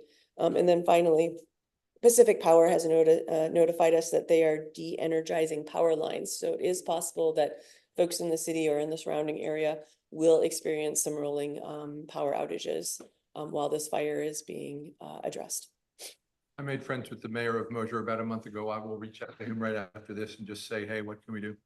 Appreciate that. And we'll keep you updated as we get more information. Wow. Yeah. Thank you. Thanks for letting us know about that, gosh. Woo. Committee reports, Mark. Nothing. I think I reported on the Visit Hood River meeting that we had at the last meeting. So I think we're up to date. Doug. None to report. Megan. Sister City met last week. Basically, a lot of it is based on prepping for the visit that is happening in 2 weeks. We did buy the city art that we will present to the city of Saruta. Happy to show a picture to anyone after the meeting if they're interested, but it's very nice. And then looking towards the fundraiser in November, but I don't have any more details yet. Thanks. Gladys. Nothing to report. Parts of Mosier are already being evacuated, by the way. Right now, a couple of my employees have already been evac'd. We had a meeting for Region 1 ODOT here, just a small one locally, not the entire group or anything. So Ryan Windheimer, Paul Scarlett, some other folks are here, just catching up and checking in on everything that is here. A big priority for ODOT is especially pedestrian safety. We have a number of crossings around town which are, not the best. So we can keep those in mind for the future and potentially address those and chase grants if possible. So as we go through and maybe address TSP things or whatever, we can keep public safety and pedestrian safety in mind when we do that. For me, I have, I'm going to Saruta. We'll be taking that city to city art. And for my mayor to mayor gift, I'm taking a puff coat from my ski club. So I'm very excited to share the joy and the message about that with Mayor Aikawa, who I've met before. That's all I have. So council comments, Grant. Also me. We got also a letter from ODOT regarding they asked us for a letter of support regarding the Mitchell Point to Ruthven Trailhead completion. So that was provided in the packet, and if we would like to sign it, we can sign it. I've sent it around to everybody as well, and we saw it before. So is there a motion in the packet? So There's a motion in the packet. Somebody want to dig that up? Suggested motion. Go ahead, Gladys. I move that we authorize a letter of support for ODOT's active transportation infrastructure investment program grant application in the form presented to this council. Second. Second by Paulson. Discussion? All in favor? Aye. Opposed? Chair votes aye. Motion passes. Thank you, Grant. And by the way, Saturday before the winds kicked up was beautiful Flat River Day. So my buddy and I rode the old highway like towards Multnomah Falls, and it was just excellent. What a beautiful facility we have. It'd be really great when it's actually connected to town. I know. It's a 6-mile drive now. It used to be 11, but now just from exit 62 to exit 56, and then you can ride and great. Nothing for me. Yeah, I wrestled with this, but I wanted to publicly announce that I will not be running for re-election in November. It has been a real honor to serve with all of you and staff and the community, and I think we're doing great work, and I'm excited to support you all in the future in other ways. But I did just want to let folks know, as of course the deadline is a month and a half away or so. But thanks. Thanks, Wade. Doug? Big thanks to Counselor Saunders for being one of the people that made me feel comfortable with the idea of running. I think that everybody that was here today, Maggie, Laura, Amanda, Kurt, who did not make the cut, and Ben, who did, I would urge all of you to participate in that process. It's not that bad. And we've all been there, and I would encourage all of those people or any other citizen that's looking to run to contact city staff to reach out to us so that we can provide you a little bit of encouragement, demystification of the process. Yeah, I think this is something you get more comfortable with the more meetings that we have, and it's going to be difficult for anybody to jump right in, but I know that this council, and because of people like Megan helping me along, that I feel like we can, in the spirit of what you've done, do the same. So run, everybody, and then someday somebody can say something nice about you like that. Live up to Megan's legacy. Thanks, Doug. Yeah. Mark, anything? Yeah, just, there will be 2 seats open, and I'm doing a long string of coffee meetings with people to answer questions, and that invitation is open to anyone that's would like to talk about it. So I think it's great. I think Megan's done a wonderful job, and we'll be talking about more about us as we get close to the end of the year. So I don't have anything else. Going to Anything Spain. That brings us to the end of our agenda. Anything else for the good of the order? We have 5 Mondays in July, so we'll see you in 3 weeks.